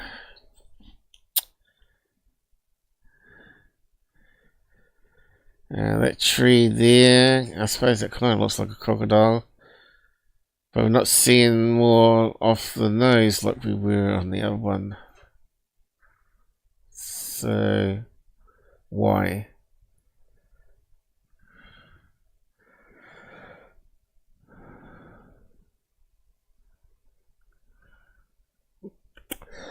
Maybe because that was taken a year ago, this footage, and the tree has been clipped or something since, probably. What's this over here? That looks like a car park, doesn't it? What's all this here?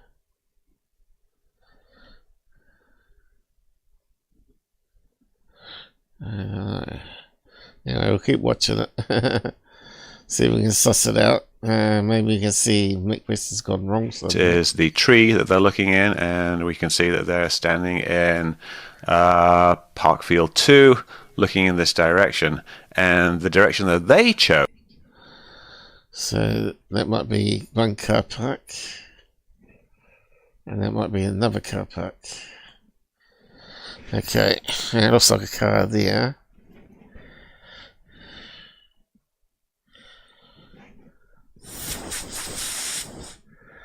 So, if those are the two car parks, they're in a straight line to the same tree. So how could they be slightly off angle here to the light in the sky? That they said was 236 degrees, which is this direction, completely different direction. This is looking out way over the ocean. So it was going that way. This is the actual direction that they're looking in from the video, and we can tell this by looking at the video. We know this to be the case because we've got panoramic photographs of that location. We can see this tree. Okay, there's a tree. There's the bench. This is car park 2, and that's car park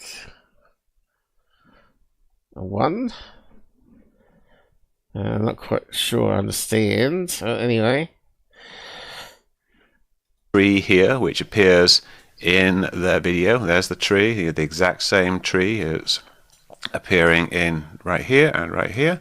And here's the bench. This is the bench in question. So we know exactly where they are. We know exactly what direction they're looking in. And so we can tell exactly what angle that they're looking in. And so we know that they are wrong. We know that they're actual...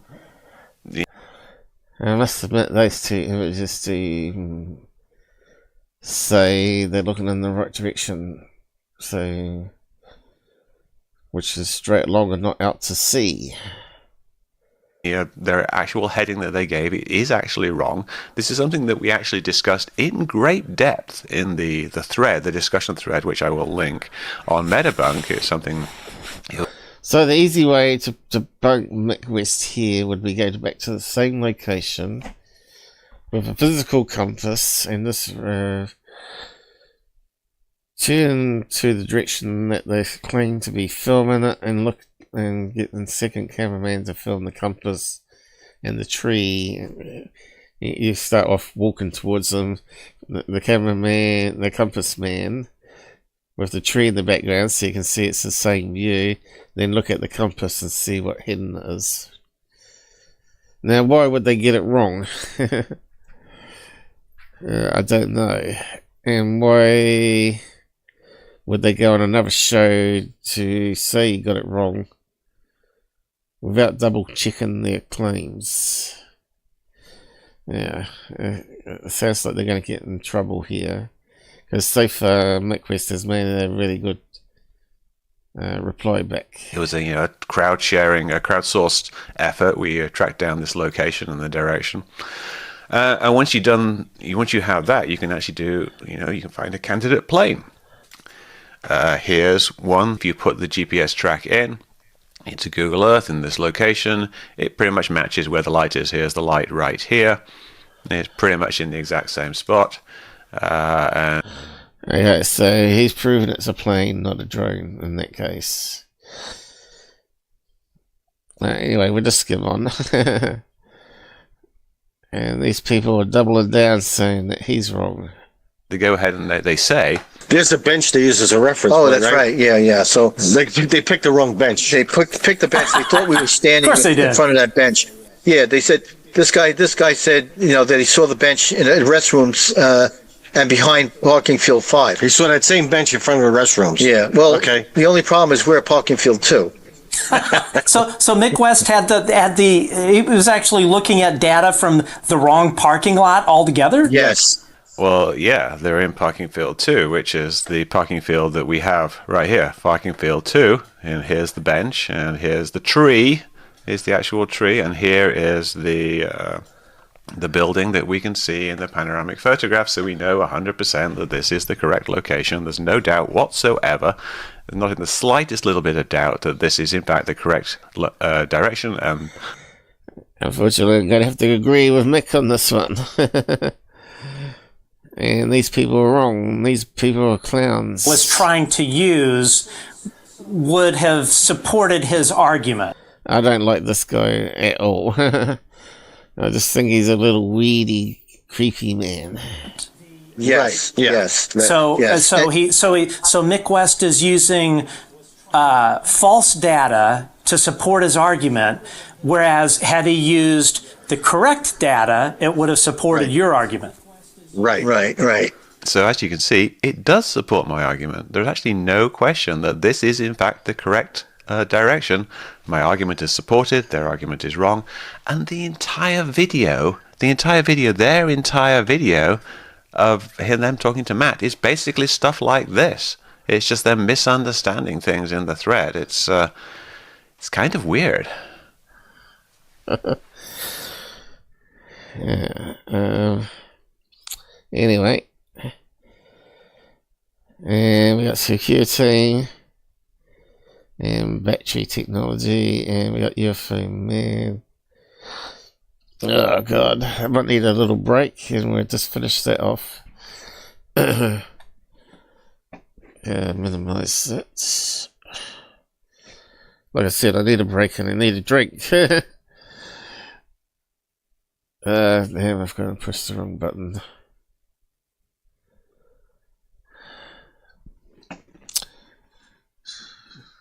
Okay. Who we got out there? I'll be back in a minute. I need to have a little break and drink.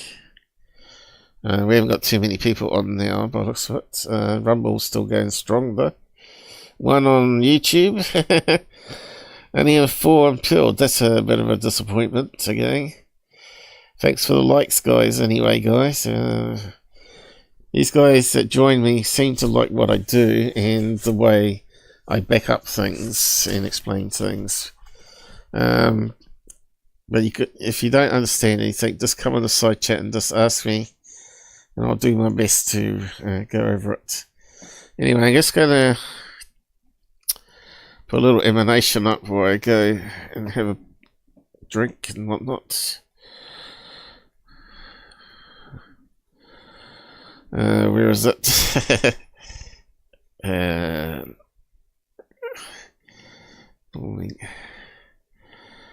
Let's see.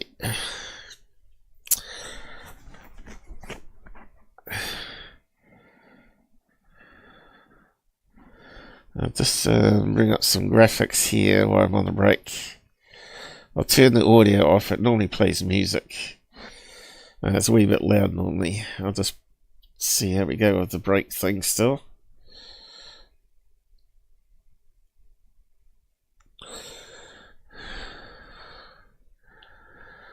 Is it working? I have to go to the other screen. Oh, yeah. I'll be back in a minute.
Speed it up.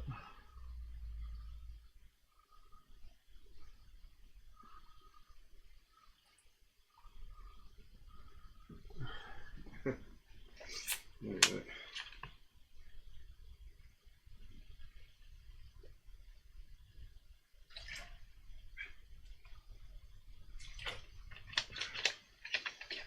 Mistakes.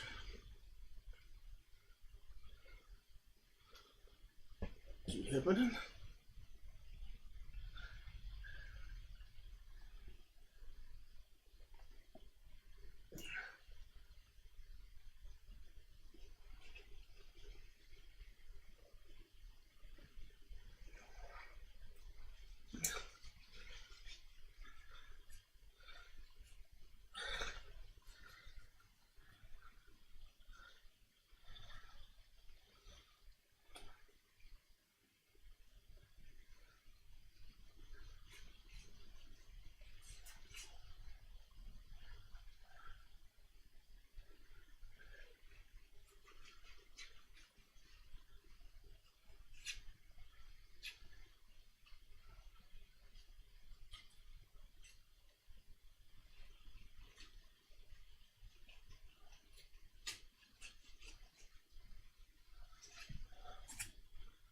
Progressing.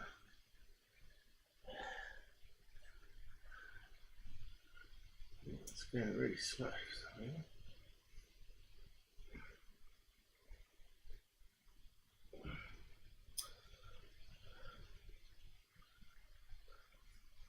Oh, itchy. So itchy. It's driving crazy.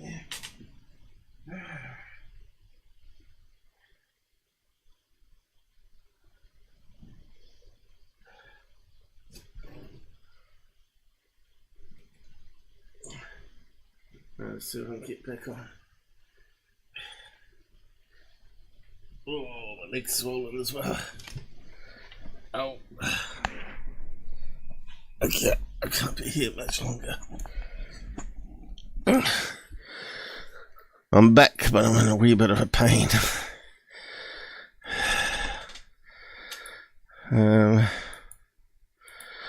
Yeah, looks like I messed up the unpause it. So you didn't get to see much of the emanation.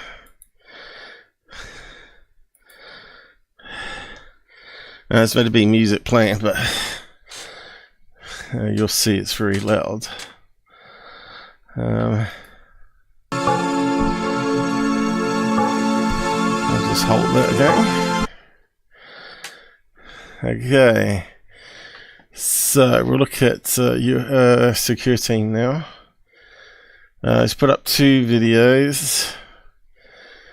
One on the drones, and the second one on stuff he's talked about in the past. It's years old. So we have a quick little skim through them. The drones side of things.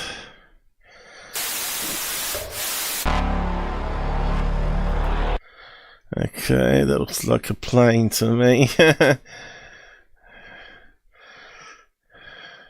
don't know. Don't normally get a green light there, but yeah, you do get a red light and a green light and a strobe light, and you normally get a white light. But yeah, it does look like it's got wings anyway.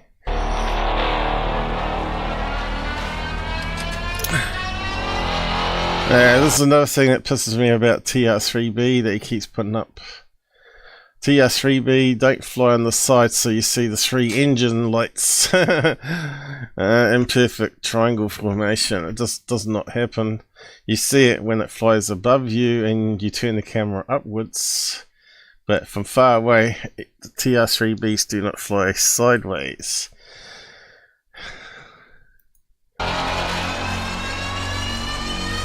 Okay, so that looks again like it could be a kite with some LED tail fins on it.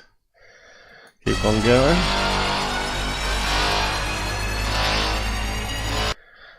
And this one kind of looks a bit suspect. Like CGI, that one.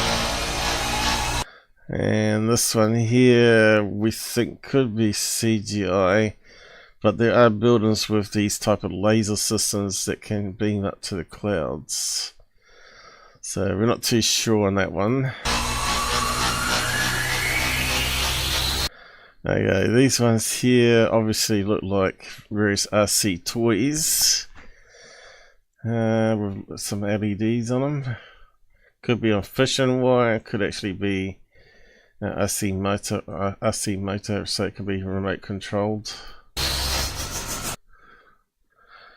And that one looks like it could be a plane on long exposure, but the colors don't match. Red.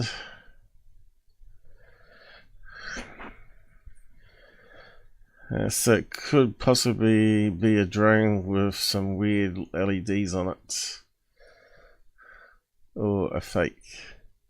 See how it's all the pixels drop off here? You'd expect all that light to cast across cloud cover more evenly. It seems to suddenly drop off here like it's been edited. So I don't know, we have to see the real footage of it. That one looked like a fake stencil. We have not identified anything anomalous or any national security or public safety risk over the civilian airspace in New Jersey. Okay, when that statement came out, I think that would be correct with the information they were given. The police were also seeing planes and mistaking them for, not planes, planes and helicopters, mistaking them for drones. Because they're not used to be looking up in the sky at things. They're more used to looking at street level, looking for criminals, I guess. Let's just minimize that out the way. Keep on going. Jersey or other states in the Northeast. Yeah, I believe it's a whole mixture of things that people have been recording. Some are drones, some are lead kites, some are RC toys. Most of them clearly not UFOs, clearly planes, and holding patterns near airports. But there could be one or two real drones at various sizes. Could it be even government drones? They may have their own one up there trying to capture what people claim to be seeing and not telling people they got their own drone up in the sky, which happened with Jersey police, I think. They had their own drone up in the sky and people were filming it, and they said, well, that's us. So yeah, moving on. Horse shit! Okay, so he's right putting some bullshit clip there saying it's all hogwash, that's being whitewashed, that it is all drones and not, or not drones, but maybe UFOs and not planes. This is typical what Tyler does though. He's got to feed the conspiracy. It's possible that one could be a UFO, but I haven't seen any videos that even remotely moves or looks like a UFO. And that TR3B one he put up there is this cobbler's. It's probably just a lead kite, and that's why you're seeing the 3 LEDs in the corner, right? Because these lead kites are triangle.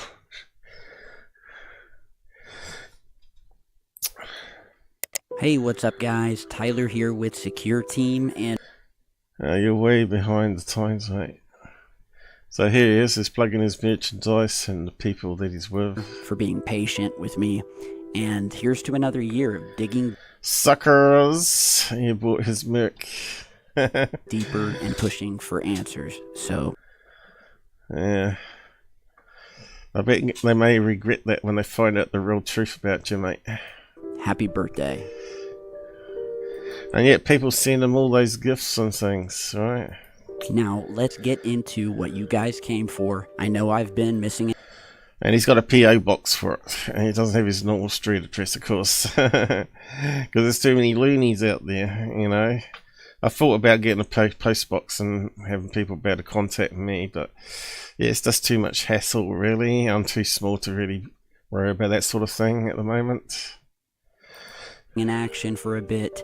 I'm actually just getting over a terrible flu, as you can probably hear from my voice, which hit me right after my most... some people think that he's still using AI software, which is possible. He might be still using voice models, latest AI software using his own tones, which is really hard to reverse engineer now.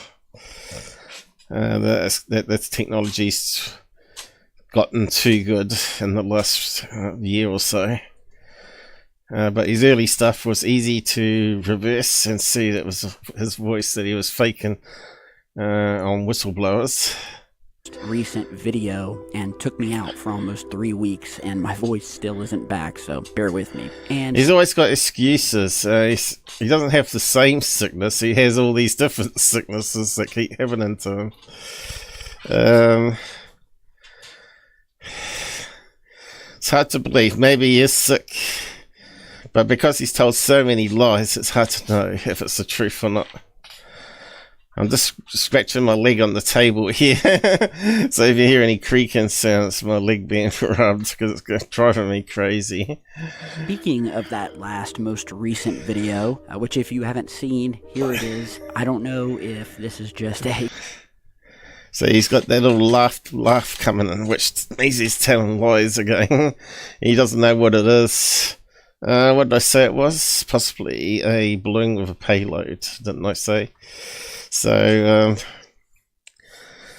a coincidence, or maybe I know what I'm talking about. Who knows? But that video happened to be specifically about a because balloons often have payloads in triangle shapes. Vintage piece of UFO footage of what appear to be what look like UFO drones being dropped in the sky from a larger ship or another dimension, and featured other videos similar to that and how it's been happening. And this a balloon with payloads on night vision. This goes back decades and decades and decades. What is occurring making them millions of dollars right now is not new and has been occurring for quite some time, but I'll put the link to that video down below. It's the newest one before this one. But now, the biggest news of the day, and my take on it, of course, is the drone site.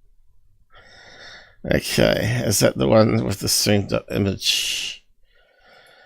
That started in New Jersey. Because it's got regular blinking that suggests it's a regular plane coming into land or flying overhead. Jersey, spread across the East Coast, and now have people buzzing in Ohio, including right here in my birthplace of Columbus and Hilliard, in some of the most recent breaking news on...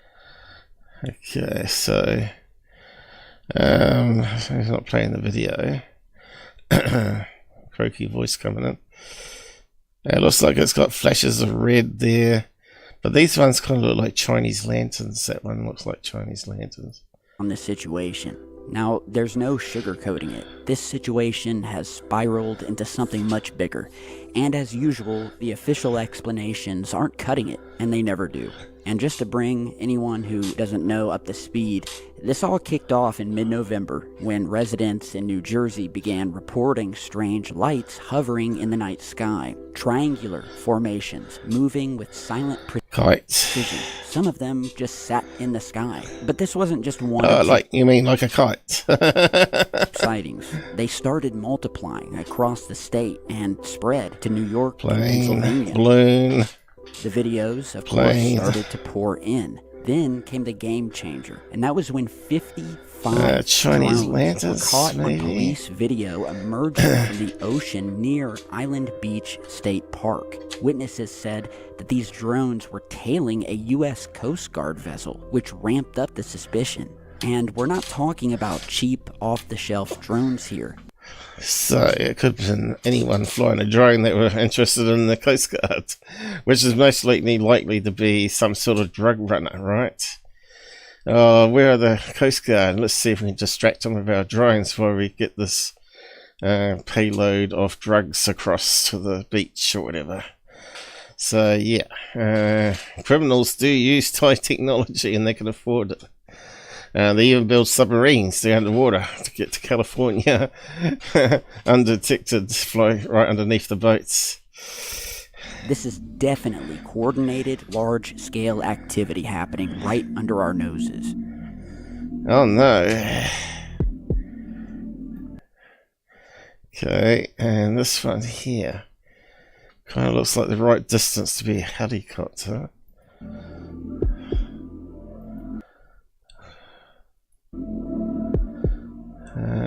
Could be Chinese lanterns.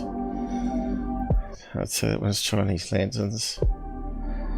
That one's got the regular blink and heaven. I'd say that one's a plane or a helicopter.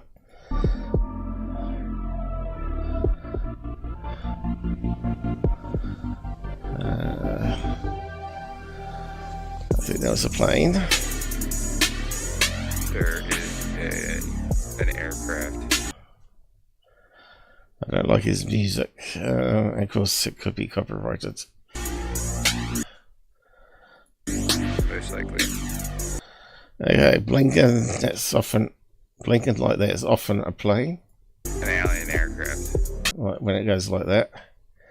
It's got blinks on the wingtips as well as underneath the body there. Flying in the sky. Of course, it looks like a TR-3B, but stretched out. But it also looks like it could be... Shit, that's a drone. Not a drone. A plane that's flying away from us. Alright. And you can see this one here, the white lights often obscure the red ones on night vision or cameras. But this time we actually seen some of the red break through. And then fade away. Well, that was a really poor video, we didn't get to see all of it. This one's being filmed through a tree. We can see the two leaves of a tree. And a branch. It could be simply the moon, I don't know. Let's keep going on that one. Time lapse of the moon. Seems to be wobbling all over the place, a bit strange. What we got here?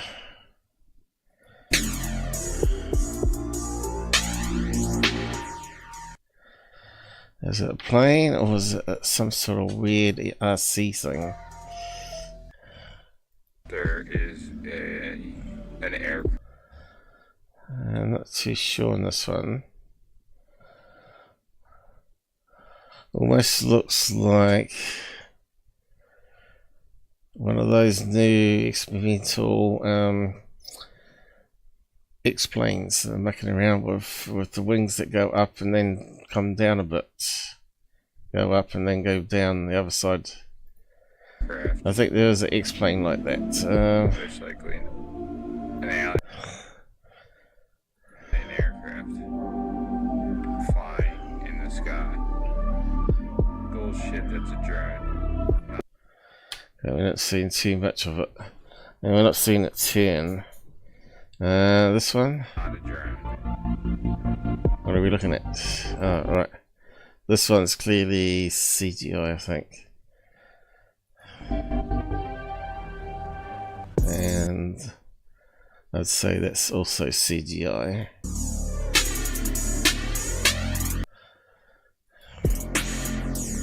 It's the sort of thing Section 51 would do. And also what Tyler used to do on some of his videos. And third phase. It almost looks like a third phase model.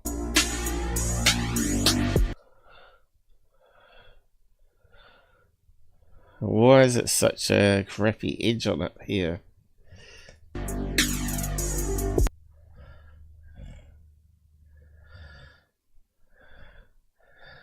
They're filming it with spud cams again as well. Yeah, it could be like an RC plane. You do get RC planes that shape but it also could be CGI. Look at the background, right? We got nothing to go on there for CGI. All these have got no background reference points like trees or buildings. Helicopter. It's either that or a Cessna, isn't it?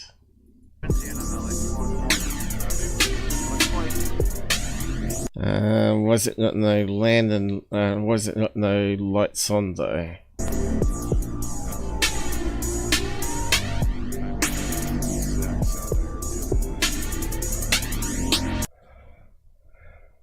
It kind of looked like a helicopter then. Now it looks like a kite. So yeah, it could be something that could have been an optical illusion, or it could be CGI again, or a kite. Changing different angles so it looks like different things.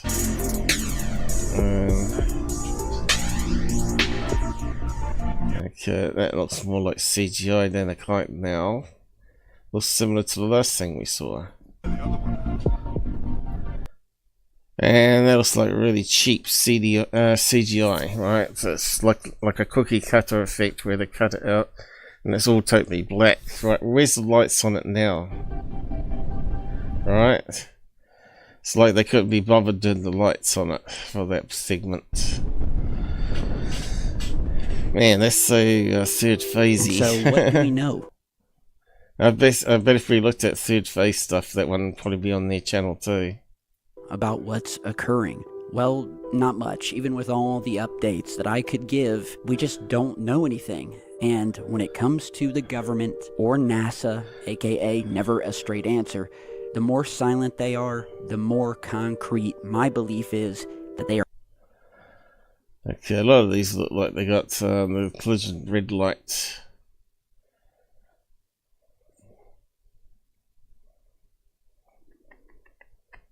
Wingtip light, and the other tail fin light. They're hiding something, and they typically are. And one of the most recent updates on this situation that broke just yesterday was a joint press conference where officials from Homeland Security, the FBI, right? And other. I can't bother listening to him.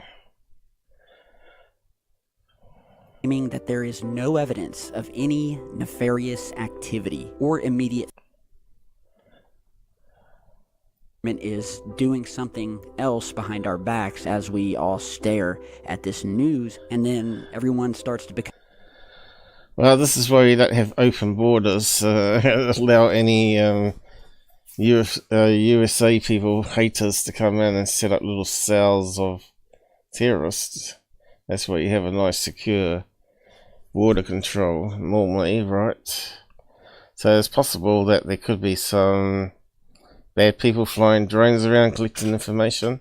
Chinese, Middle Eastern, who knows? But a lot of the stuff we've seen there definitely wasn't any drone from what I saw. Become hyper-focused on the skies, which has led to a lot of regular aircraft and drones getting misidentified. And let's be honest, people are making this. So he's also put up the plane light scheme here. It's worse by sending up their own drones to chase these things, and it's very dangerous if you're planning to do so. And I'm a drone owner myself. I love to do it. It's a hobby of mine, but frankly, yeah, if that's the case, why isn't he not putting up some of those drone footage, even if they got no UFOs on his channel, you know, as like behind the scenes, you know? You don't have to do professional quality edits of videos, right? You can do selfies and say, oh, we're going to fly my drone tonight. I'll share some of the footage, you know. I suppose he doesn't want to give away where he lives or his nice beach holiday houses or whatever. I think it's just because it's very hard to fly a drone around the neighborhood without causing upsets. It's banned in my country, isn't it? It's nowhere you can fly a drone unless you got permission. Even a farmer's paddock, you're not allowed to fly it over. So yeah, it gets very complicated. Beaches you can't fly over because you're flying over people. and maybe scaring the wildlife. And there's all sorts of permission you have to get. So there's no point in owning a drone in New Zealand. We're more backwards than USA, obviously. Just hurting the situation, and it's delaying answers for us, because now we've got drones chasing drones, and videos of those drones being posted. Pail drone. And it's turned into a mess. So, you know, it's totally chaotic, but... Yeah, okay, it's all a mess. We don't know what it is, but boy, his t-shirts. Near Wright-Patterson Air Force Base happening now. We've got government... Yeah, so that could be some legit drones near Air Force bases. That something isn't adding up here, and that's my...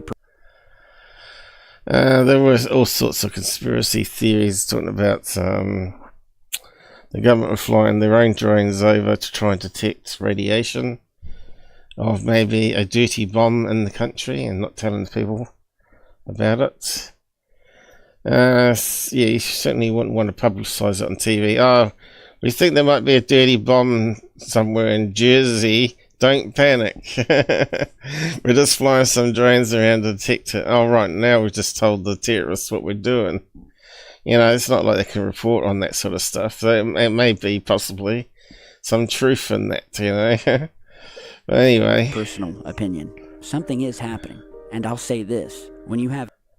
Make sure you buy my Mac. From what is really where's the Mac? So, thank you guys for stopping by. Happy 13th birthday to the Insomnia team. You guys be good, be safe, and I will see you back in just a bit. So, he's mucking around with some AI art here, I think. I think that's what he's been doing with some DALL-E 2, is it? There's a lot of progress happening in AI at the moment on that side of things.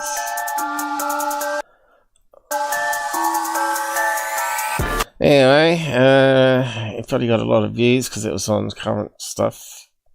It's got Jersey Drone, so being a big player, he'll be promoted. And he got 440k.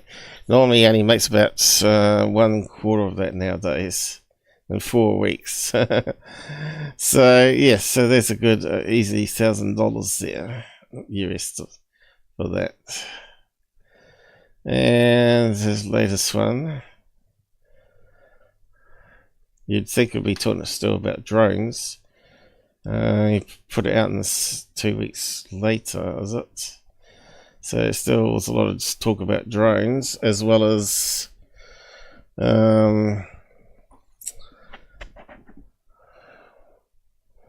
warmongering. There was a lot of warmongering talk going on around about then. With IRO. Let's skim past that.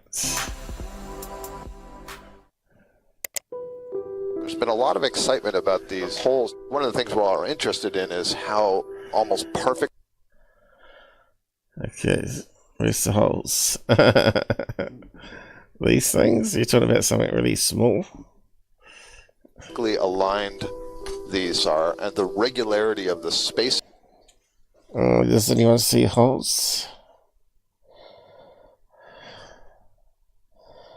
Of the holes and the size of the holes themselves. And the shape of the holes. I will still say the angularity, the rectangularness. Right, I agree. Yeah, I mean, my first thought also is that that looks something man-made. They're so perfectly spaced.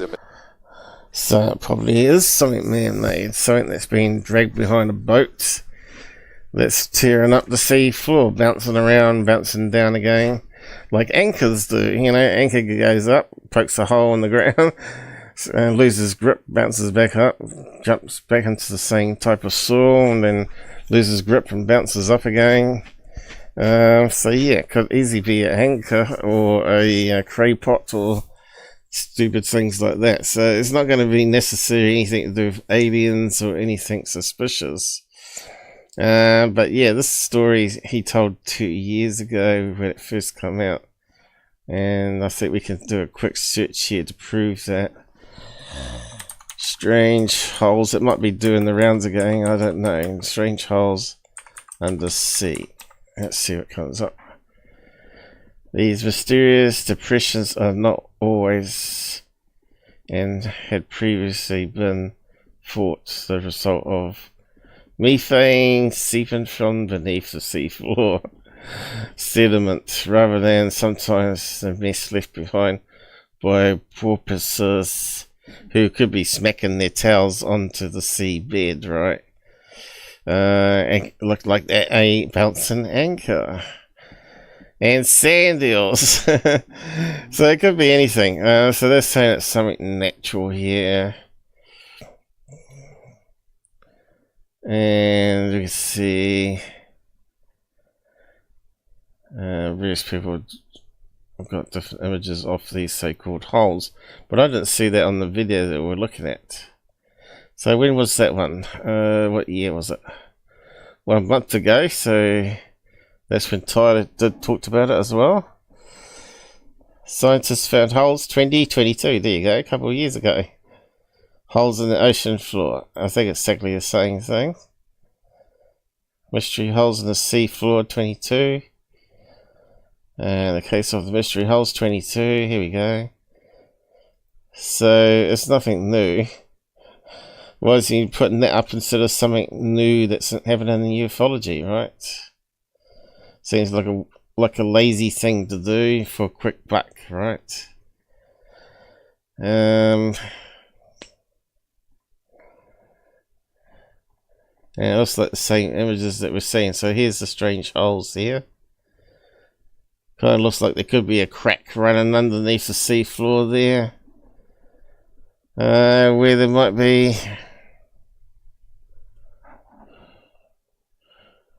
possibly even a cable, right? When they pull a cable trench thing along, it makes a hole. And it puts the cable in and it scoops some of the sand back down on top of it, hoping that the holes will fill in. It could be lots of things. Definitely it could be marine life, it could be a bouncy anchor. So this was 2 years ago. Doesn't look very big. Not like the size of a UFO. So why is he even talking about it? See what I mean? It's just a nonsense story. I mean, why would it always be that spacing? If you look in the fossil record, there are also yeah, but if it's like an anchor that bounces like that, it's going to make a regular pattern. If it's a wheel with cable on it, with spikes on the wheel, that's digging out the trench and then refilling it. There's all sorts of man-made possibilities there, isn't it? So this is a scam on a bit. Below the surface actually doing there. The deliberate patterning of these holes suggests an intentional rather than random origin. Some researchers hypothesize that geological phenomena might be at play, such as underwater currents or gas vents. However, the precision and regularity of these formations make such theories difficult to reconcile with known geological processes, which rarely produce symmetrical or linear patterns. Another hypothesis centers on biological activity. It is possible that an unknown marine organism could be creating these structures, perhaps as burrows or tunnels beneath the ocean floor. Despite extensive observation. So why are we talking about smaller holes here, Tyler? So indications of similar sorts of... Okay, this looks like AI art is added in here. And they look nothing like features. that. And so this suggests that there's an organism that has been making these sorts of features for a very long time.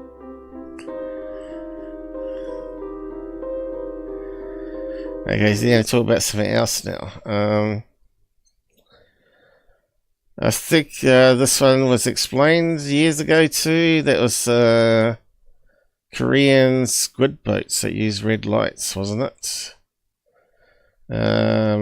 Illuminate the whole sea, and then just scoop up the fish.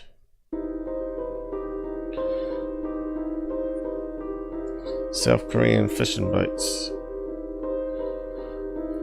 I've got a feeling that was it. Is my memory correct? I don't know. South Korean fishing boats, night lights.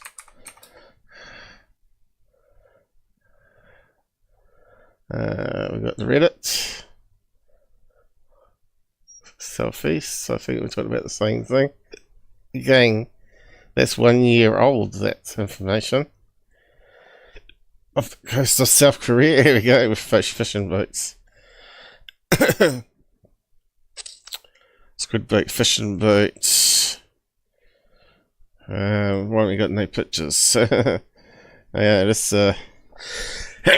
true hay fever season. Here we go. Okay, that was like a squid boat, a couple of squid boats with red lights. Excuse me. I think I'm gonna have to go. Have we got any ones with red lights?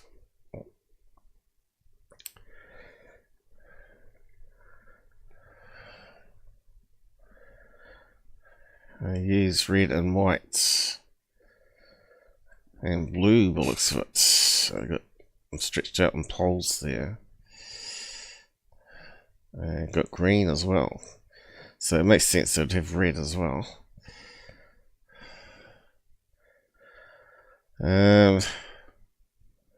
Let's try red and narrow it down a bit. Ah, same image.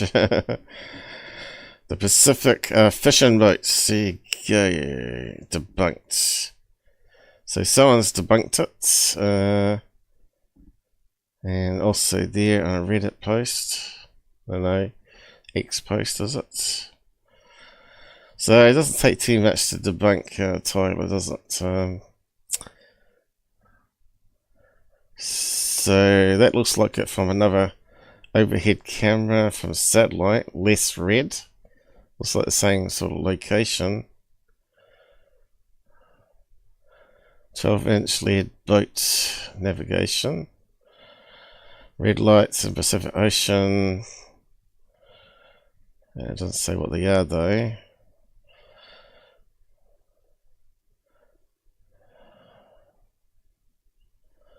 And there you go. Got some red lights on their boats there.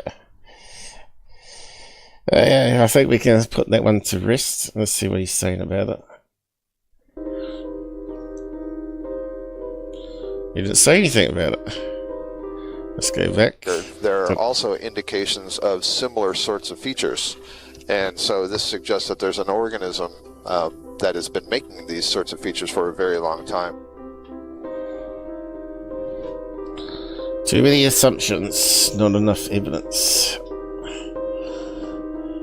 You ain't gonna say anything about it. Come on, Ty, tell us some lies about it. Come on. UFOs under the ocean making holes. That's what he's trying to say.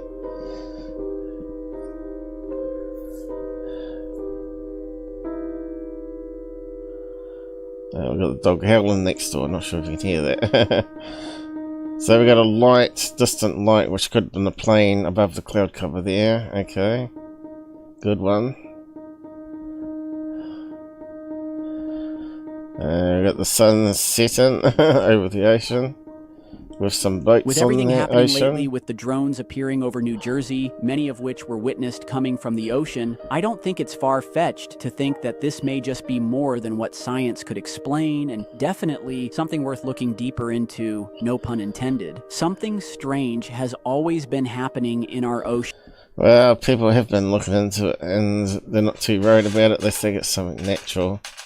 But you think someone would go down there, just maybe take a big scoop out of the ground with a couple of holes in it and see if there's anything hiding underneath, right?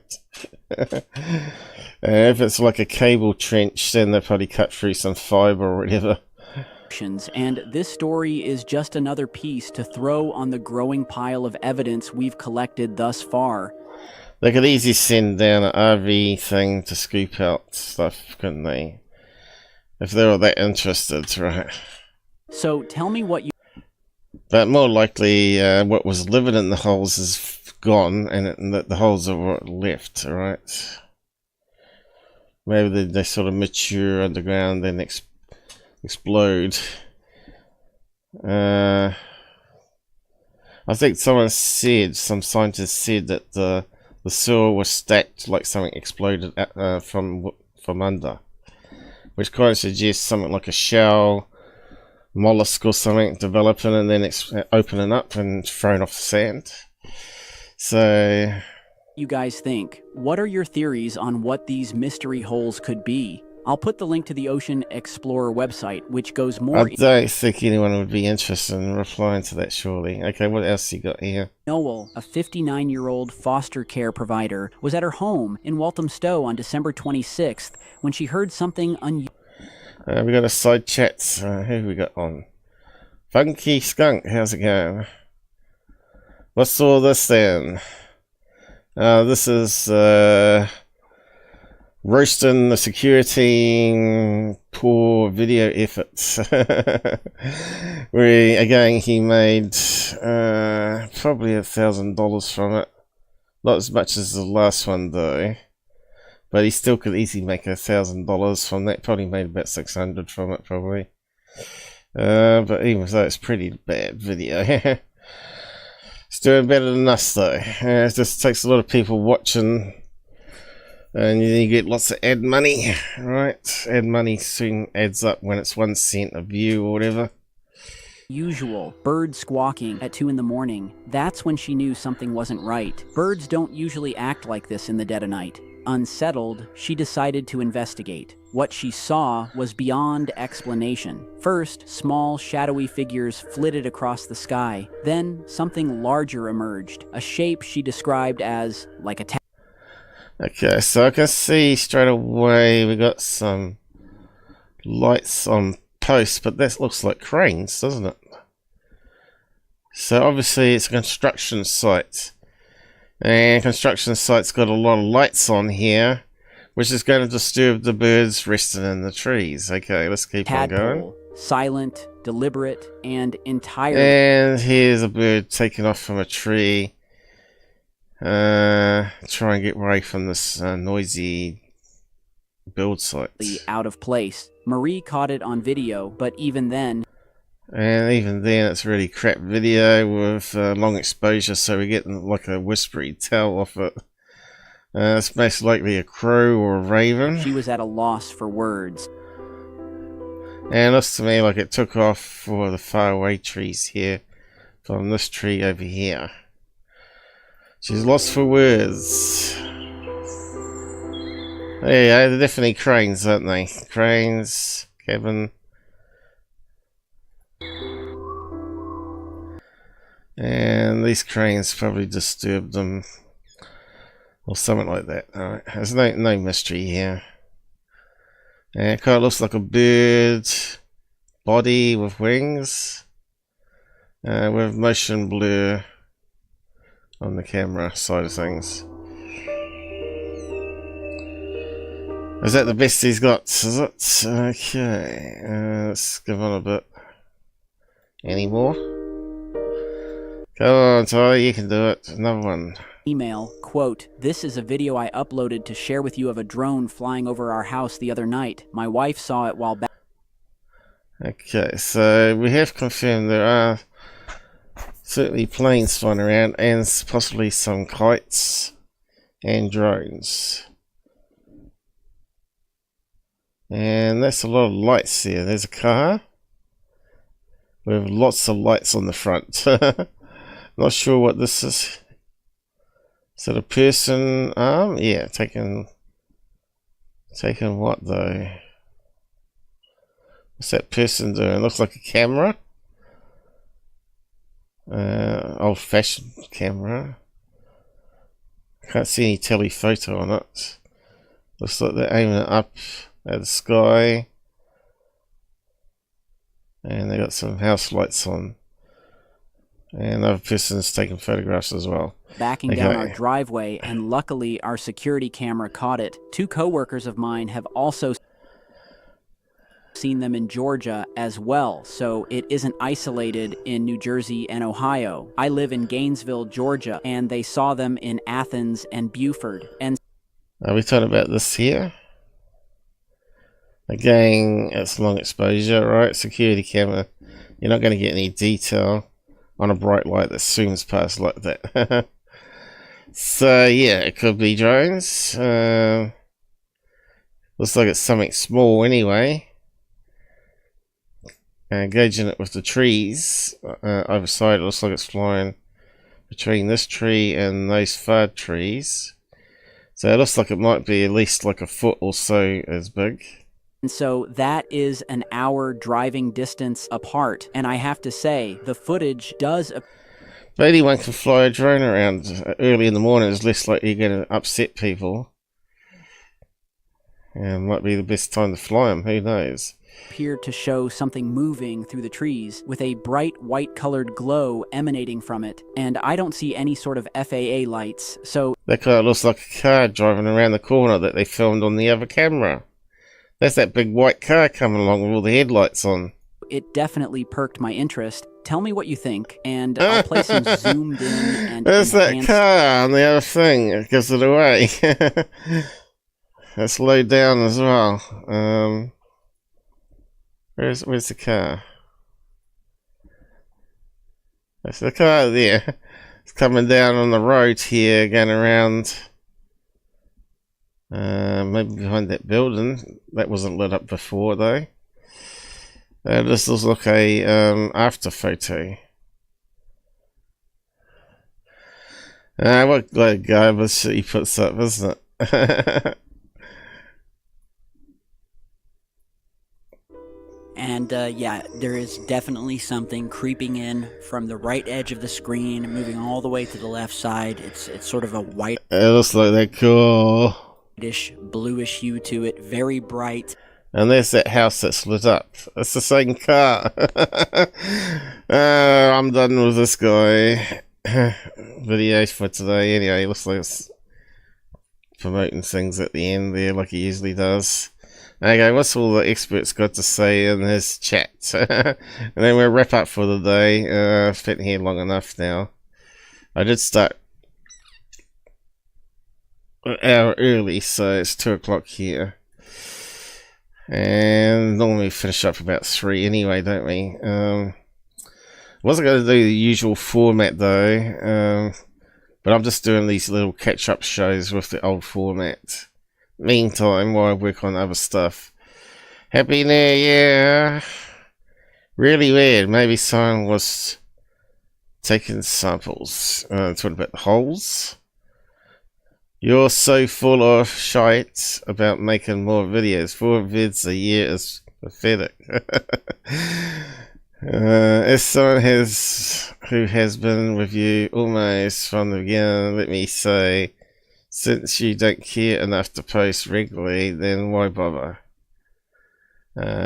He keeps saying he's sick all the time. You no longer have our trust. It's got so sad.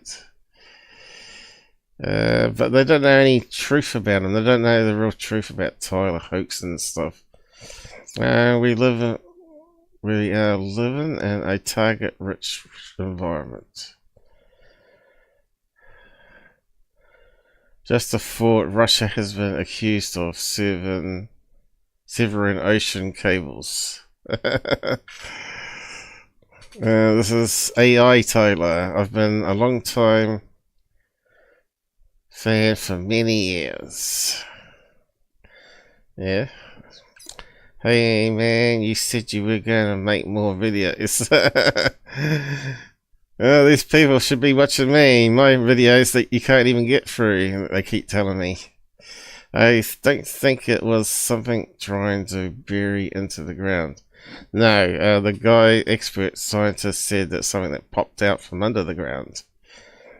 Something hatched and crawled out, or, as I said, pockets of gas shot up from underneath a crack in the ground and blew out some of the sand. Why would it do regular spaces though?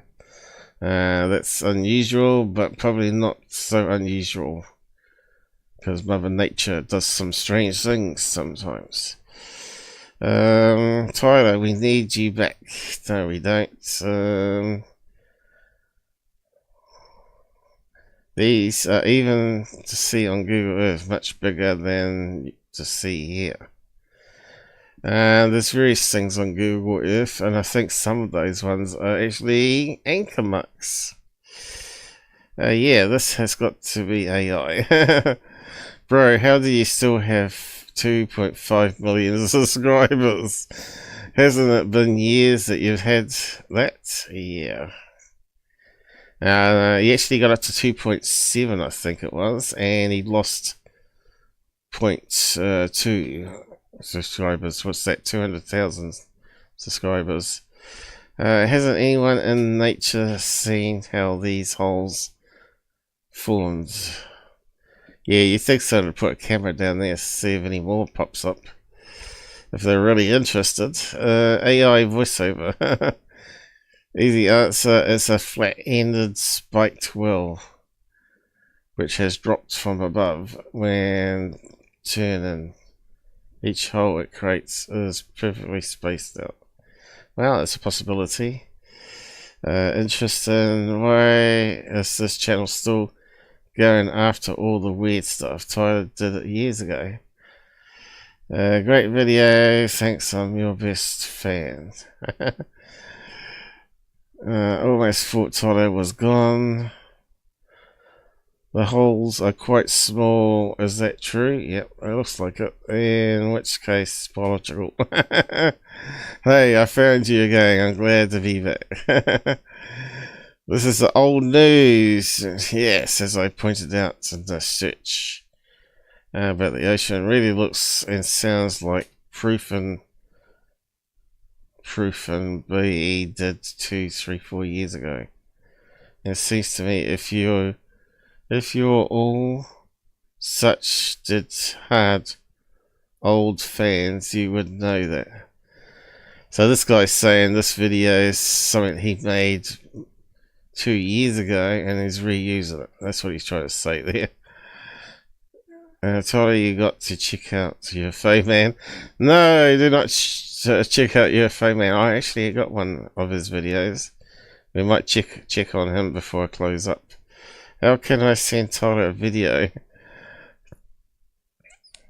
What did the orbs, Tyler? What about the orbs? You didn't even mention those. So again, orbs being the drones, I guess. Scientists from Smithsonian, Yale, and Harvard agree the holes were created by whale farts. I think he's joking there. Those holes actually covered cable. The cable was partially covered by a roller setting the cable into the ground. Has he got a comparable match of this cable machine making the same holes? Because that would solve it. Perhaps the seabed where those holes exist was once surface land and has since somehow sank and others flooded.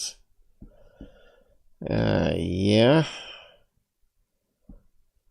Secureteam has really gone off the rails. All the stuff going on and nothing on this channel. Now that's what I said, he had to pick up something that's really old and boring. It's fishing holes, man. Well, normally you do regular holes when you're doing drill test sites, right?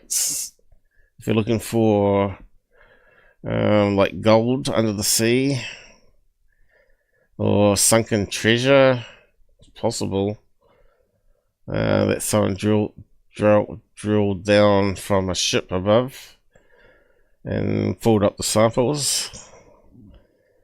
But yeah, it's such a stupid thing to talk about. As you can see. So we're finished with Secureteam. Again, new year. Batteries I might just leave to next time I do a show again. UFO Man, let's have a quick look.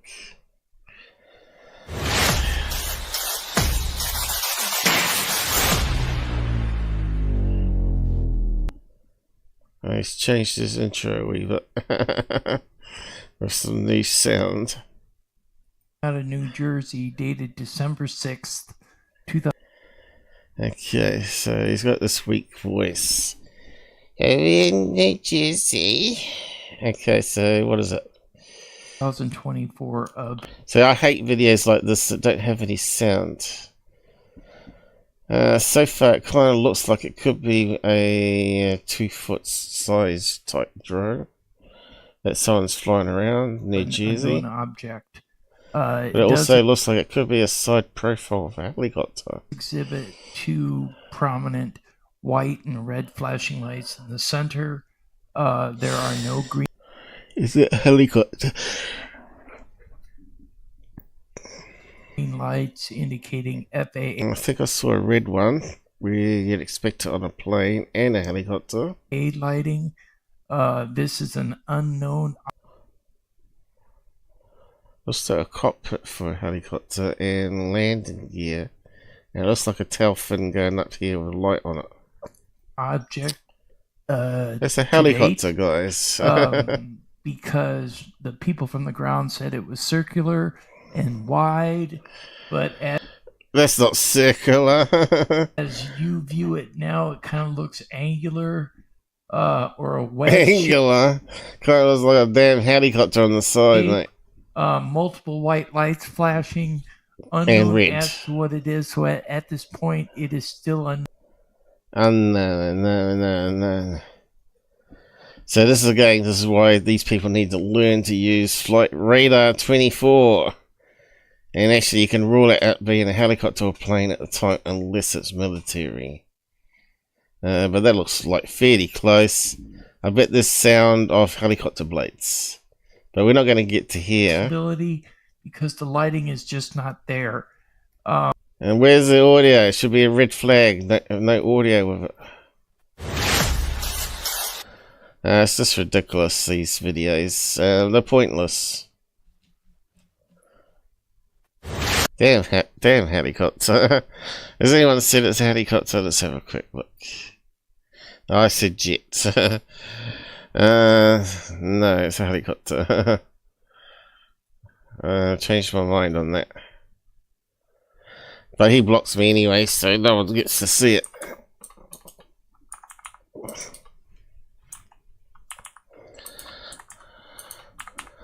Where's the zeros?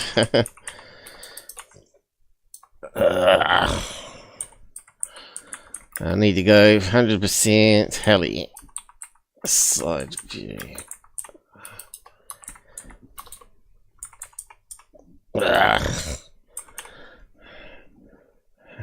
Can't type for shit. What's other people saying? I hope you all have a great Christmas. My family and I saw the same thing. Well, I hope so. Helicopters are very common. Cool intro, nice video. Happy y'all and Merry Christmas.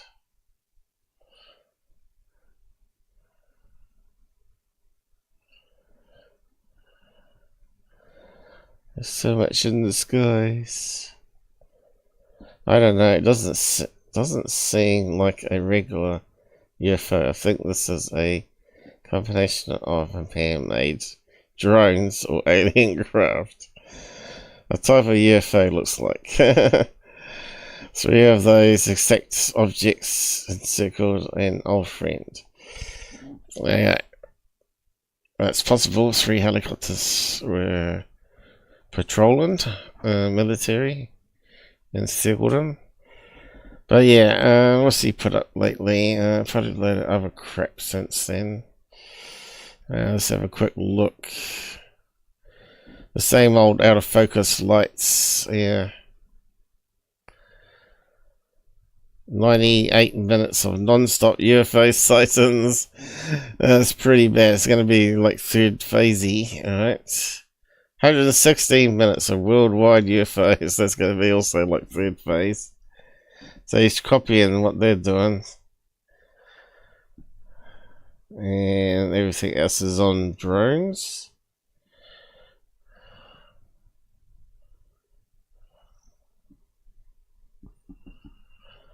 Yep, looks like interviews that he's done. I think we're done with these clowns for a few weeks anyway. See when I can do another one. I'll talk about these new batteries in a bit more detail. And UFOs. Probably won't need that ever again. Might keep UFOs there. And yeah, the batteries that may replace our regular lithium ions, and I'll talk about them next time. So yeah, hopefully you enjoyed that, guys. How did we get for the likes here? If you liked what I did today, you know what to do, and it helps to share and comment as well under the videos. And tell people that you enjoyed it or whatever. So don't bother, because I see, it's 5 hours, I'm not going to watch that. But I will be adding chapters to it so you can skim to all the different topics and videos that we looked at. So yeah, I'll say good night and see you again when I'm feeling a bit better, hopefully. And take care on the roads. And looks like I might need to play around with that combination check going out to all the different streams that I'm doing at the moment. Let's get rid of him and run down the credits. Ending, here we go. That's my little tool I wrote, just makes things a lot easier.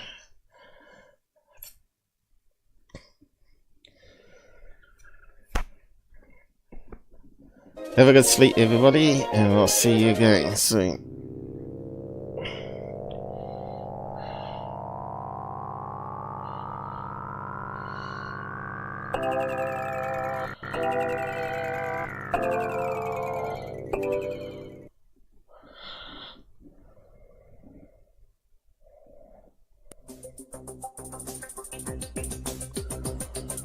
Yeah, I thought maybe Michael King would have shown up.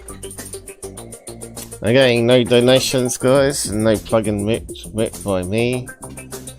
But if you want to donate, you can always do a super chat after it's finished on any video, and it will put your comment up the top there and highlights. If you've never done a super thank you. You can donate anytime through my webs links I provide. Pinned comment at the top.